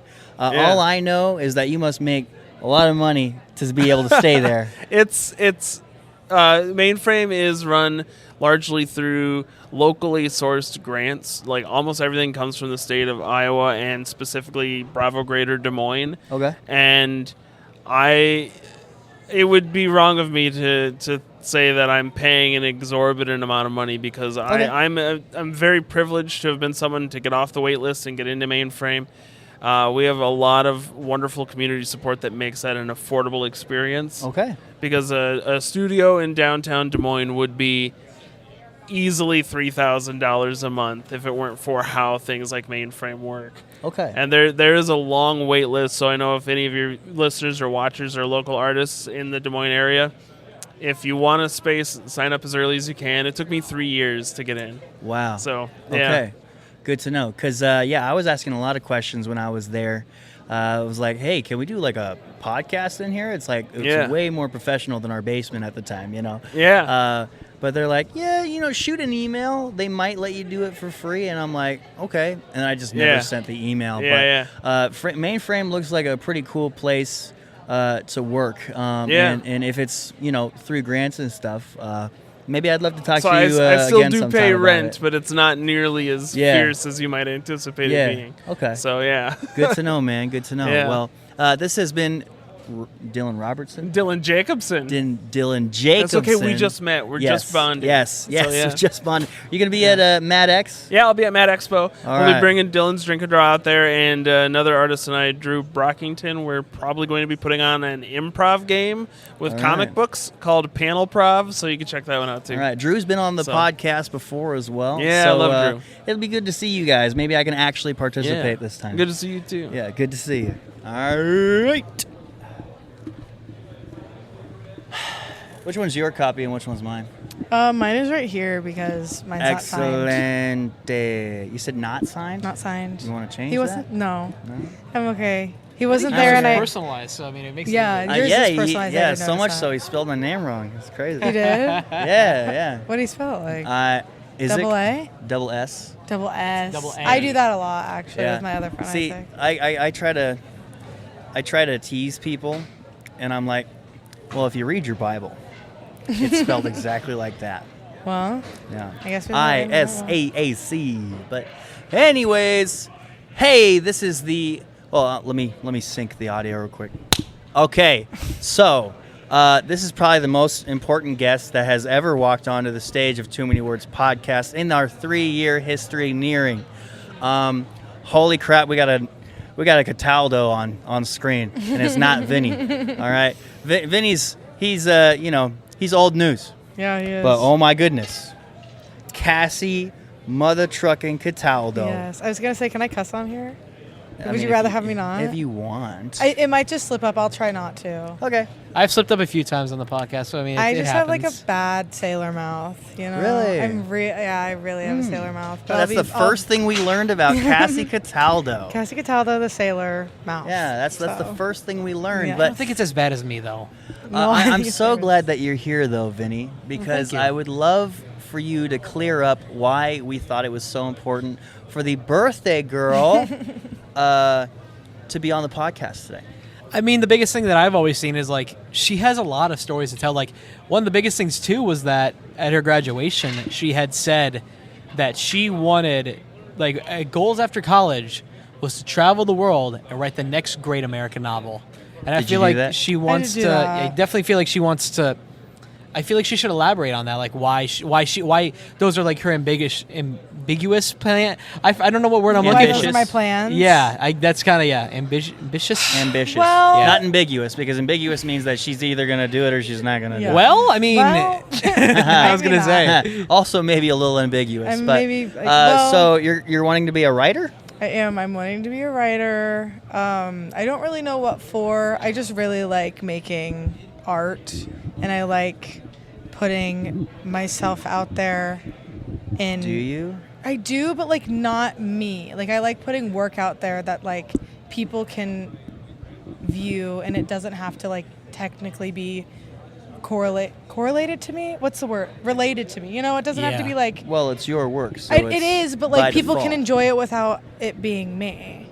Oh, like you know, like without it being about you. Yes, exactly. Gotcha. So yeah, I understand. I just that. really like. I think I have a very big imagination, and so I really enjoy. How long have you been writing a little bit on the side? Oh God, I've been writing since. I mean, I guess my whole life, but I really started during quarantine because I was straight out of birth. Straight out of birth, I was writing novels. You'd never know what just happened. Guys. Let me write this down. Yeah. Right. But I got in quarantine. I got really serious about music and writing music. Okay. Because I don't sing in front of people, and I don't think I ever will, because I'm so terrified. Even though, like, at Iowa State, they had all open mic nights, and I had convinced her maybe like 5 times to do it, because it's just, if you have a song, it's like 1 or 2 songs, and that's it. Yeah, and it's very low maintenance, too. But I just wouldn't do it. I don't do it. So after quarantine, I was like, I had graduated by then, and I was like, so I'm never going to, like, see these people that could bully me for doing this. So I, like, started writing music and, like, putting it out there just to put it out there, I guess. And then God, it's so embarrassing. I started writing fan fiction. Perfect. Started writing fan fiction about... Fan fiction's like one of like the best things, though. Like, but it's like... I'm not embarrassed, but I'm like embarrassed of the stories that I wrote, because I just like looking back at them, I'm like, I want to be taken seriously, and like they're so unserious. Like I just wrote to write because people liked that. Like I'm very good at knowing what people like and what people like to consume. I'm very good at reading that, and so I really used that to my advantage when I was doing fan fiction, and I mean, people liked it, and I was like, cool. But yeah, I started doing that, and then I got into, and then I went to college, and I majored in English, and I started doing screenplays and like stage plays and stuff like that, and I really enjoyed that, and so that's kind of where I'm continuing. But I also do really love, and I really enjoy creating stories. Like, I mean, stories that could be put into a book, or stories that could be put on the screen. Anything like that, I really, really enjoy just the ability to kind of do anything with things like that. So, yeah, very cool. First things first, never be embarrassed about something that you made. I know. Okay? I know. Listen, okay? There's a reason why they actually give out that advice. The only thing, okay, I was at a writer's workshop a few weeks ago, and they said, even if you're a comedy writer, you can be taken seriously. You know what the serious part is? You know what influences people to take you serious?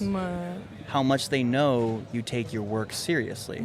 So, like, yeah, you could be making jokes in your book or a fan fiction about, like, eating ass or something like that, all right? And if people know that you're serious about telling stories about eating ass, sorry, I'm not going to say that again, but eating ass. Yeah, there you go. Driving fast and eating ass. All that people need to know to take you seriously is how much of a hard worker you are in that craft. Okay. Yeah, like people respect Adam Sandler. They know he's serious about his career. People know that Tom Segura, a stand-up comedian, serious about his career. Okay, you're not necessarily a clown, but you're. I mean, for comedy purposes only, you're not a clown, but you're just really funny. Yeah. And you did the hard work to know what is funny. Yeah. And you did the hard work to know what is good fan fiction. Apparently, people like it, right? And so, don't be embarrassed. I think a better word might be, cringe.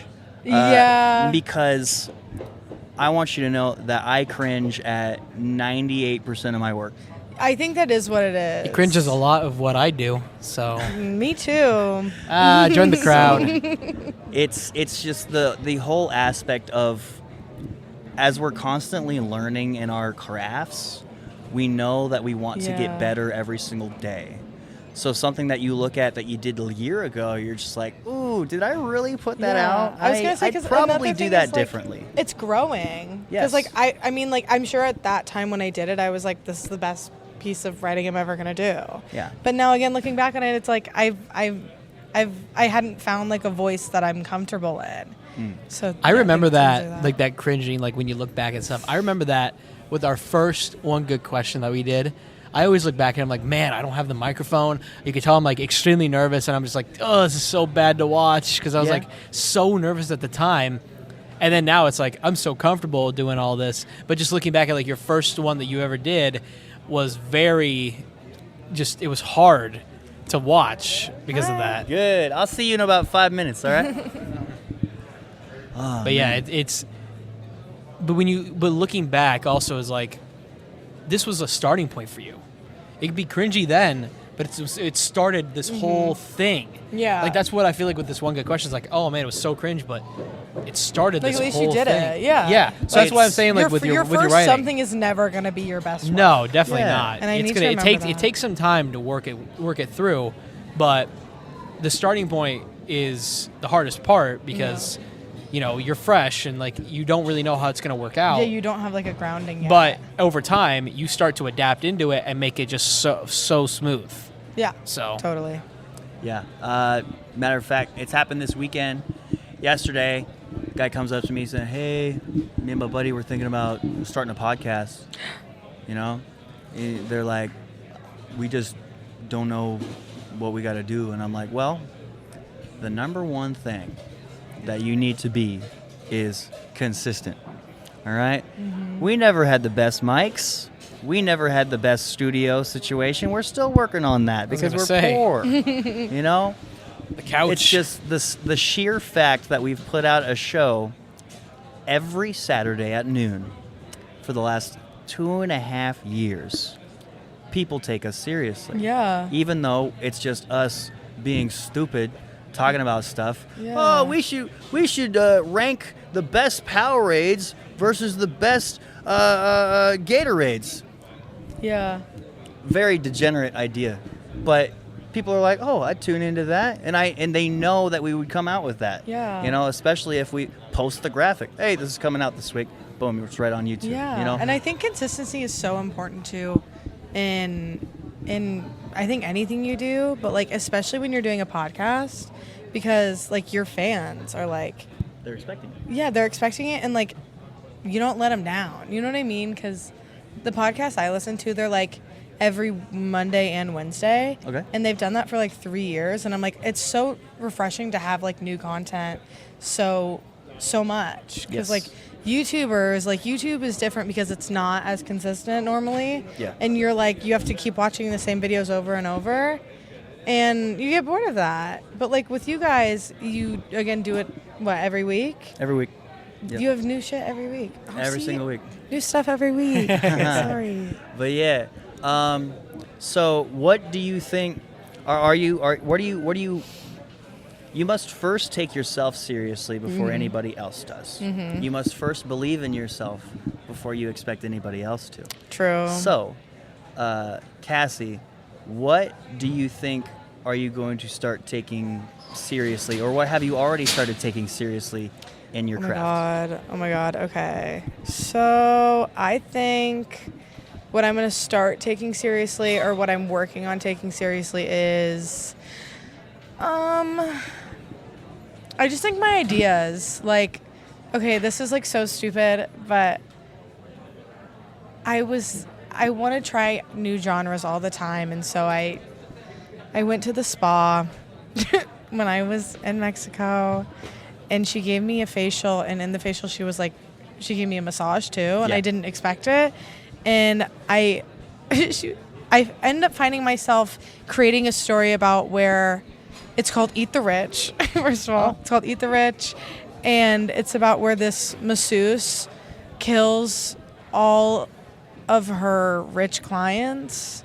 Oh, I thought it was about like eating moose chocolate or something. No, unfortunately, That's very no. rich. She Very rich. kills and eats all of her rich clients and eats them, and because I thought she was gonna cut my limbs off. That was the whole point. I thought she was buttering me up to kill me, but she wasn't.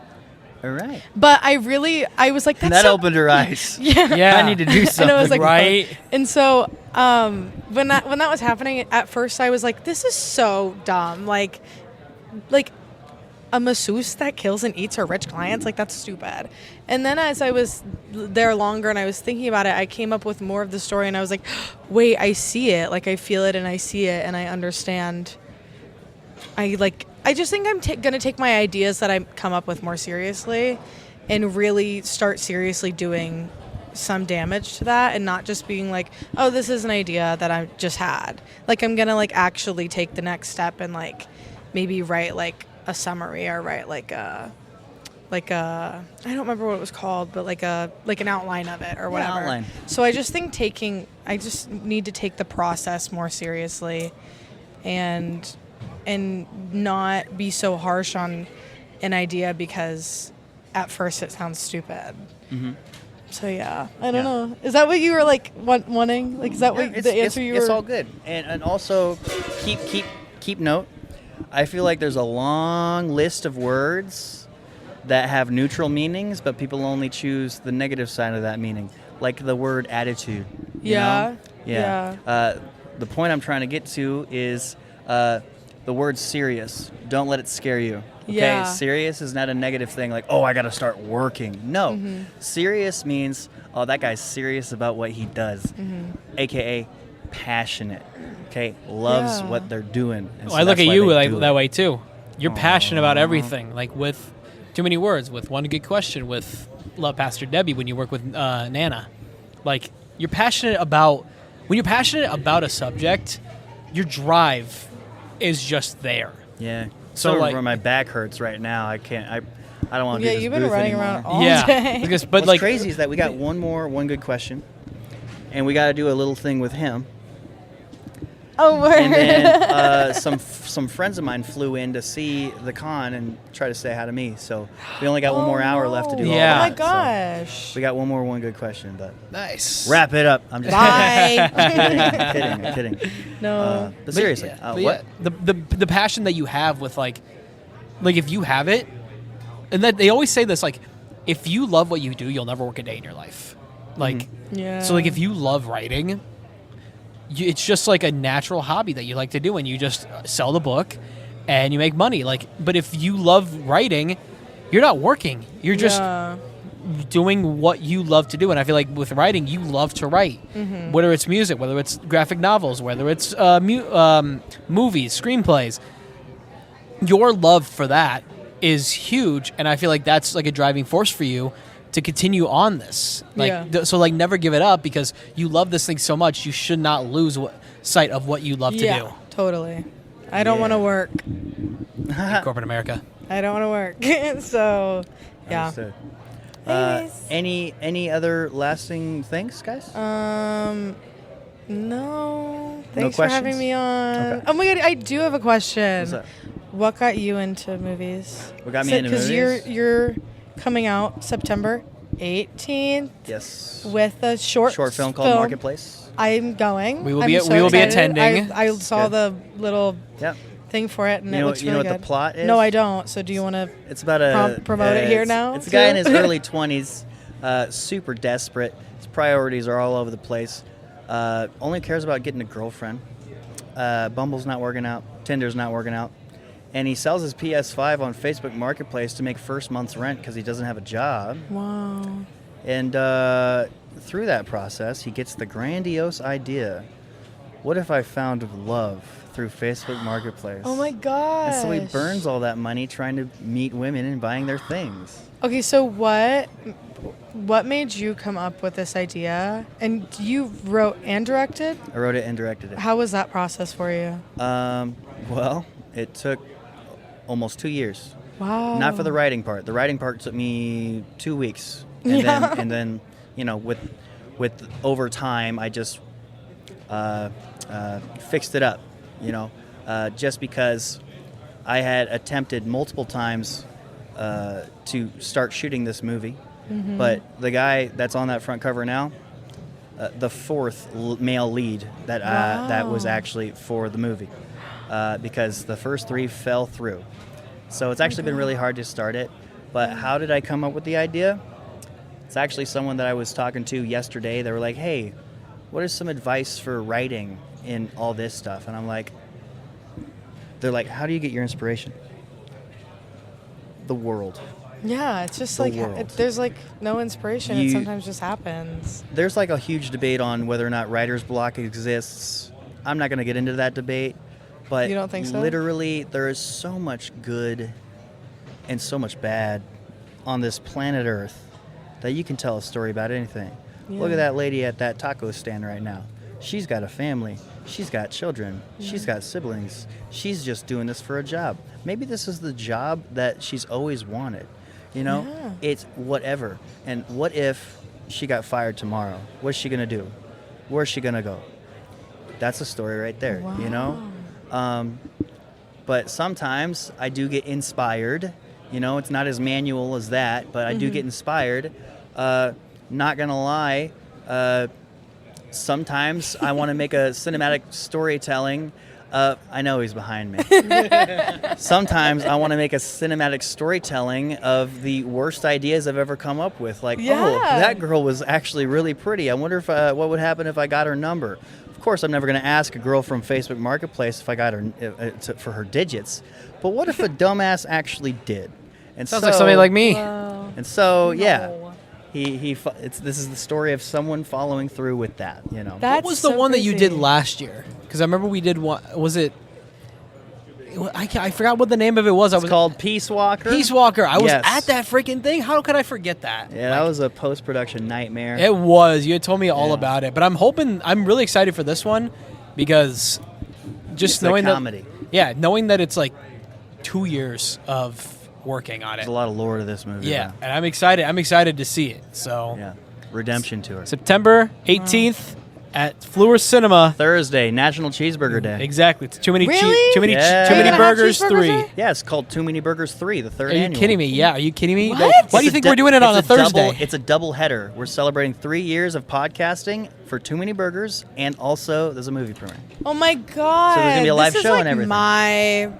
I'm here. I'm sad. Yeah. So I'm this sat has in the been theater already. Cassie Cataldo and whoever her brother is. I'm just the guy who's here. But Vinnie. love you guys. For the sound sync with the video. All right. Hello and welcome back to day 3 of the Too Many Words podcast at Des Moines Con. I am here with, I think, at least our first booth artist of the day. We got Melanie with, is it Cat Loaf Studio? It is. It's Cat Loaf Studio. No S on the end. A lot of people get that wrong. All right. Okay. Cool. So, just in short, what is your thing with Cat Loaf Studio? So I draw cats. I'm a cat illustrator.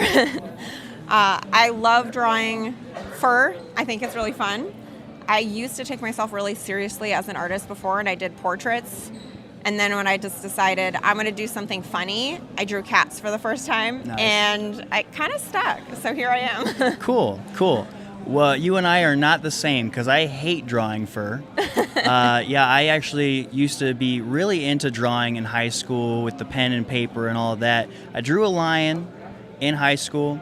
It was really good, except for the fur texture. It's bad. It's not very good. But you look like you've really nailed that, and you're doing home runs with it. Thank you. Yeah. So how long have you been doing this? So I have been drawing cats for around 2 years. Okay. But last May is when I switched to the Cat Loaf Studio name, and I really leaned into it. Okay. Okay. So it was just your name before then, or? Before, I was thinking about doing apparel because that's what I went to college for. So it was Inoculate Studio, but I hadn't done any big events or cons or Gotcha. nothing at the time. When it became Cat Loaf, then I branched into the big stuff. So Cool. See, I feel like you have a really good sense of how to make money with your stuff. And I don't know jack squat about business. I see that you've learned a lot, though. Something I think is important is how do we maintain doing cool hobbies like this, and at least getting a little bit of a get back for what you put in. How did you approach starting to make money for this stuff? So when the first time I drew cats when they were funny, just to do something interesting, was the first time I really sold art to someone I didn't know. And I realized right away that it's because they connected with it because they have cats. So being an artist that draws a very approachable and common topic, especially something that's very neutral, that's not political or anything, makes it super, super easy. So if I draw a cat that looks like someone's cat, black cats are the best sellers because they are so neutral looking that people connect with it instantly. And I draw stuff that looks like really cool wall art. So if you want to put it on your wall and it looks like your cat, easy sale. Yeah, that one with the button I bought, the cat that looks like it's in Tokyo or something. That's really cool with the meow sign and stuff. Yes, that's Catzilla. Catzilla. So when you say when I drew funny cats, is there like a difference between funny cats and not so funny cats when you're taking these approaches? So I like puns. So Okay. if I can get a pun into the name of the title or do a spin-off of something that will combine two topics together, Catzilla was a great example. Catzilla is good. I also have one that is the Hobbit themed, and it's just cats with the Hobbit door. So that's Okay. two fandoms kind of coming together, cats and the Hobbits. Okay, cool. Say, some of my co-hosts don't understand it because we use Printful, like you've mentioned. Yeah. At first, and still mostly do, nobody really uses our shop, but when they do, all you do see is shirts with our logos on it and our names on it and stuff like that. But there's been like a corner in my brain saying, what if we made stuff that was just cool enough for people to purchase without knowing who we are, and in that purchase they discover who we are? Is that the kind of style you're going for? Because, going back to the relatable shirts, right? Yeah. Like, I don't know. I feel like there's money to be had when you have shirts with shows that people like, but until then, if you just make cool merch, people will get it, right? Yeah. So I try to include my logo on stuff if possible, so then Okay. you can tell who I am. But my best-selling sweatshirt, which I just started doing apparel in person. So I used to do Printful. Now I do it in person. Cool. But my best-selling sweatshirt says, "Tell your cat loaf." I said, pss, pss, pss, pss, I did on see the that. back, and then it's got my logo on the front. So it's just like a logo in the top left corner. They buy it for the back, but then they're still repping my merch. Perfect. Yes. So what are some trial and errors that you've mostly faced in this process of taking your art and making it a business? What is a tip that you learned the hard way that you can help people not learn so hard? I think there's a couple things that I think are really important, and it's more business related. But being able to connect with people in person and being personable, and even if you're shy, which I'm an extroverted introvert normally, but I have the same exact explanation of that, yes. Yes, but if you're shy, you have to have the ability to turn that off when you're at an event and just talk to people and connect with people and compliment them on something that you genuinely like. I Yes. think is really important because that gets them to come and just look at your stuff and then Yeah. probably find something to buy. But then the second one is probably pricing. Okay. Pricing is hard. As an Pricing artist, is hard. It's so hard. Like you're figuring out literally what your work is worth. Mhm. Like that's a hard subject. Yeah, that's why I don't do a ton of commissions at the moment, just because trying to figure out what's worth it to get me to stop doing everything else to work on like one-off thing. Yeah. Yeah, pricing is super hard. Gotcha. So, Melanie, you said you've never been on a podcast before. Never. I want you to know that you're doing great so far. Thank you. But are you a podcast listener at all? You got any good podcasts? I can't name the name off the top of my head, but there is one that talks about like cryptids and stuff that I've listened to on Ooh, Spotify. nice. Yeah. I like that. That one's fun. Okay. So, you're really into like the scary story kind of stuff, or the mysterious type of stuff? The mysterious, Gotcha. like what is happening in the Appalachian Mountains. Okay. I want to know. There's a lot of conspiracy theories Gotcha. about it. Okay. Do you ever do a bit of storytelling in your artwork? Like maybe not for sale or for other people to know, but do you ever do world building in your art or anything like that, like with Catzilla, or what's going on? Catzilla was a bit of a world building, trying Okay. to put a cat into the scene and to fit the color scheme and to make it look like he really fit into that one. But it's definitely something that I want to do a bit more of. I've Okay. only done a few that are big scenes. Most of mine are like portraits and close-ups because I like drawing fur. But Okay, cool. So, you guys do something I think is really cool because you don't see it in person very often. You do credit card covers. yeah, Yes. yeah. So, what is the creative process in figuring out, hey, we should put our merch with this stuff? Like, I know you and Sam collaborate on what you should do on the Products, on the business side of things. But yeah, how did you guys run into? Hey, we should do credit card covers. So Sam is my partner, and this is going to age us a little bit, but he bought a credit card skin off of Amazon that was a Blockbuster membership card. So Oh, that's yes, we are in our adorable. 30s. But he was like, oh my gosh, this is such a good idea. We should try these with the cats. So especially those peking cats, people see their cat, and then it's just a really durable sticker that goes over your card. Bank cards are really boring They normally. are. They are. Usually, it just says the name of the bank, and then Yeah, that's pretty much like it. plain blue or something, but Something they like that. get to be a little bit more exciting and fun. Yeah, especially like I know that like simple way to put business is see a hole, fill a hole, Mhm. but like I feel like you guys are kind of filling a hole with the fact that you guys are definitely not the first people to do credit card covers. Oh, no, But definitely not. like that's not just stuff that you see that's ready for purchase in person. You know, that's Yeah. like 90% online. And when you guys are bringing it to the people, like, I mean, have you guys sold a lot this weekend for those? Sold a ton. Yeah. Last night I actually had to go home and make a few more because we were selling out of a couple of the designs. So Yeah, that's really smart business. Yeah. What shirt do you got on right now? Oh, so this is that's- actually, this is one of the credit card skins that was selling out. So it is Read Banned Books and Pet More Cats. All right. Cool. And it's an orange cat on a stack of books.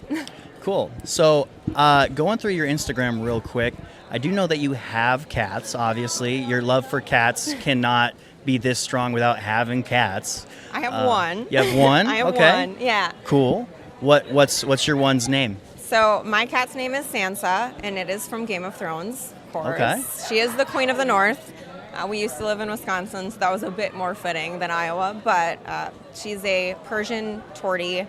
She needs haircuts. She's very fluffy and super She is cute. floofy. Yeah, sorry. The journalist in me, I definitely looked through your Instagram a little Yeah. bit, found out.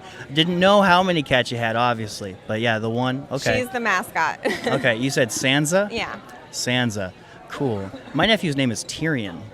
Fun fact. Perfect. Yeah, Yes. yeah. Definitely my mother, his grandmother had some influence because she was an absolute nerd over that series as well. It But was- I mean, last season was rough, but there were a couple good moments in it. yes, yes.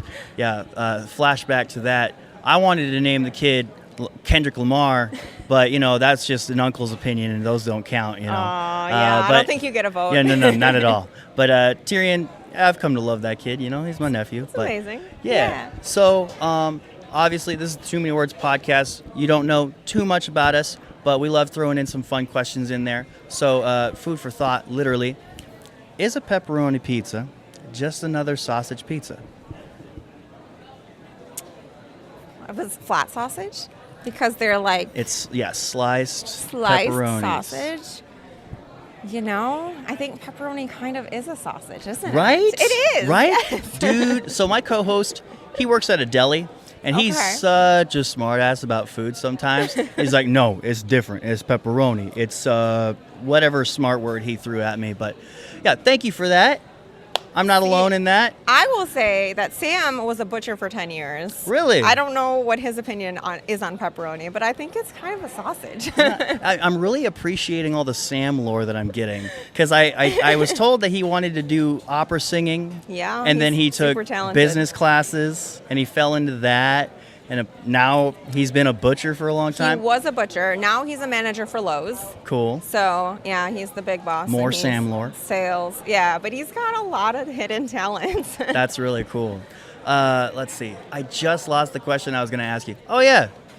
You guys are for real in your 30s? Yes. Yeah, I'm going to turn 33 this year. What in the world? So I'm 25, and I've been growing out the beard a lot. Hey, that helps. It'll make you look older. Yes.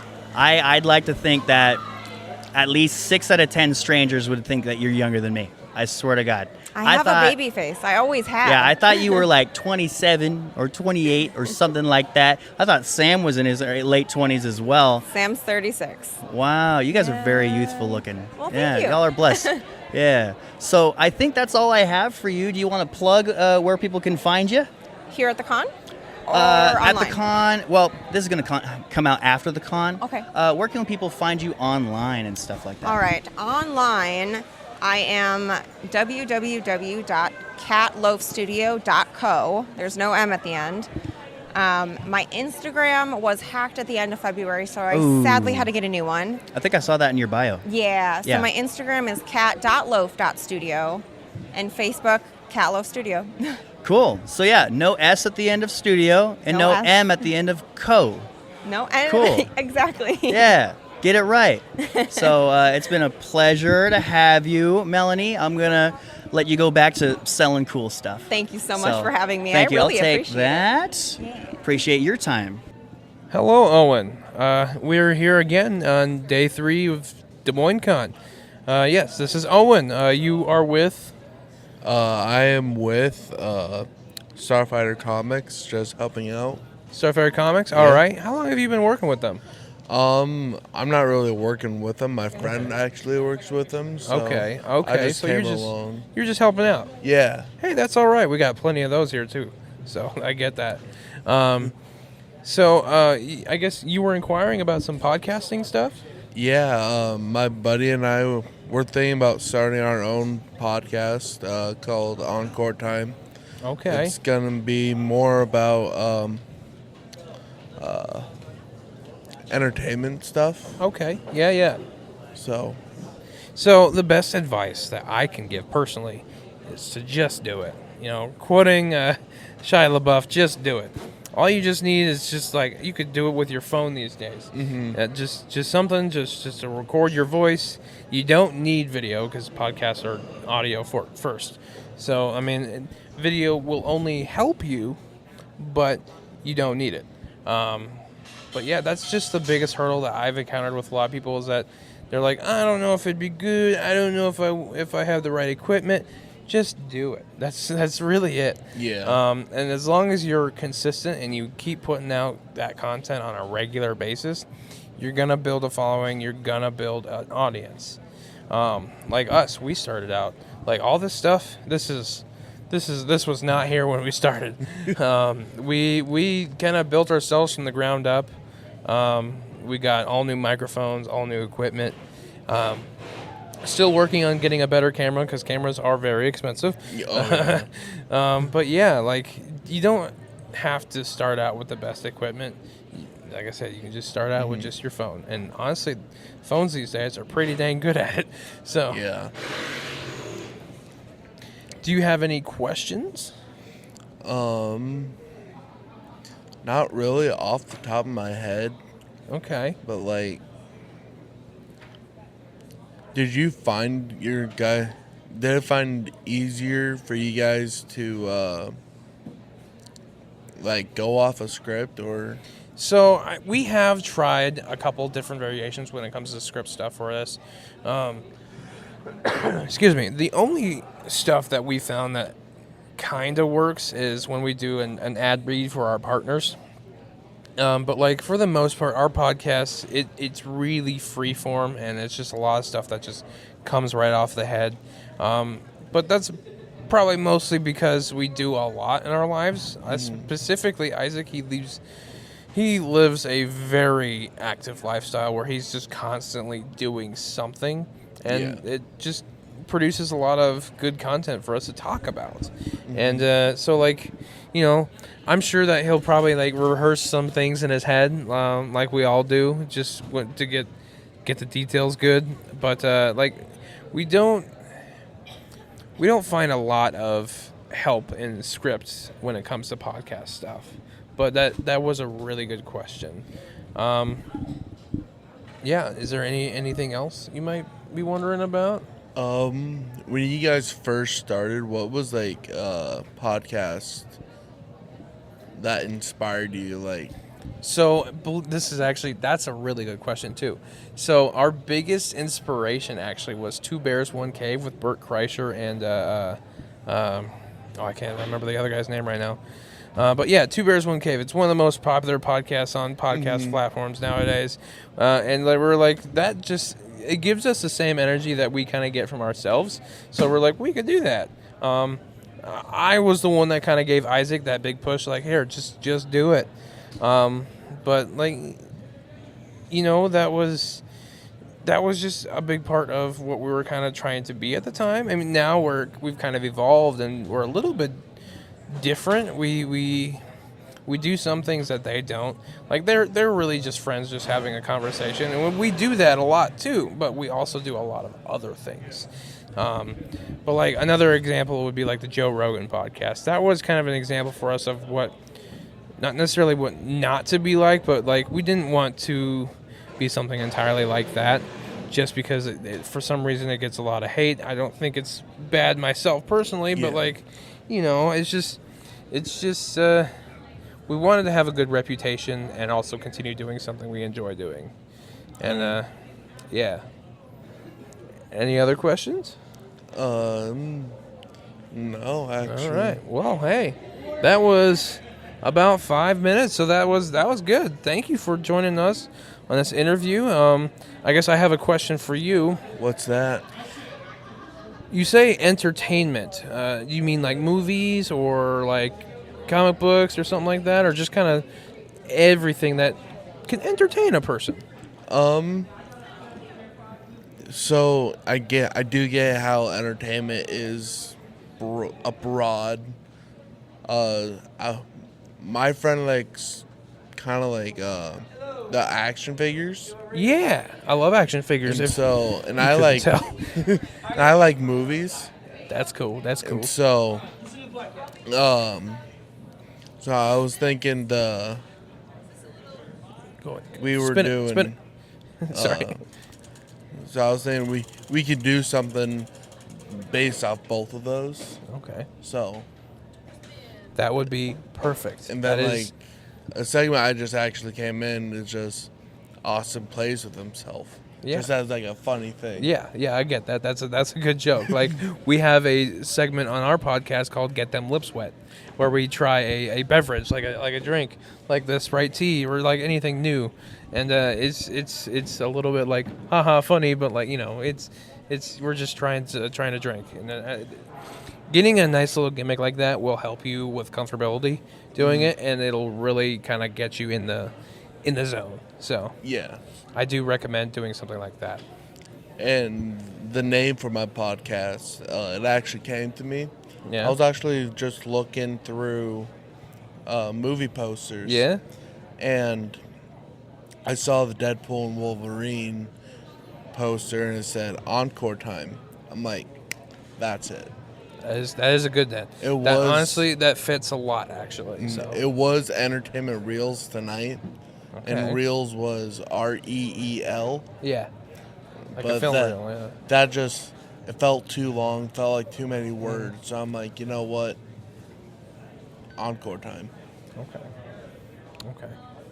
I like it. I like that a lot, actually. I think that is very fitting, because like there's not just encores for like music. There's encores for all sorts of things. So that's great. That's great. And especially for comics, which we would be talking about. So yes. All right. Well, thank you. Thanks for having me. It was a pleasure to meet you. Yeah, pleasure to meet you. A pleasure too. to have you on the podcast. Yeah. Love you. Appreciate you. Have a good day.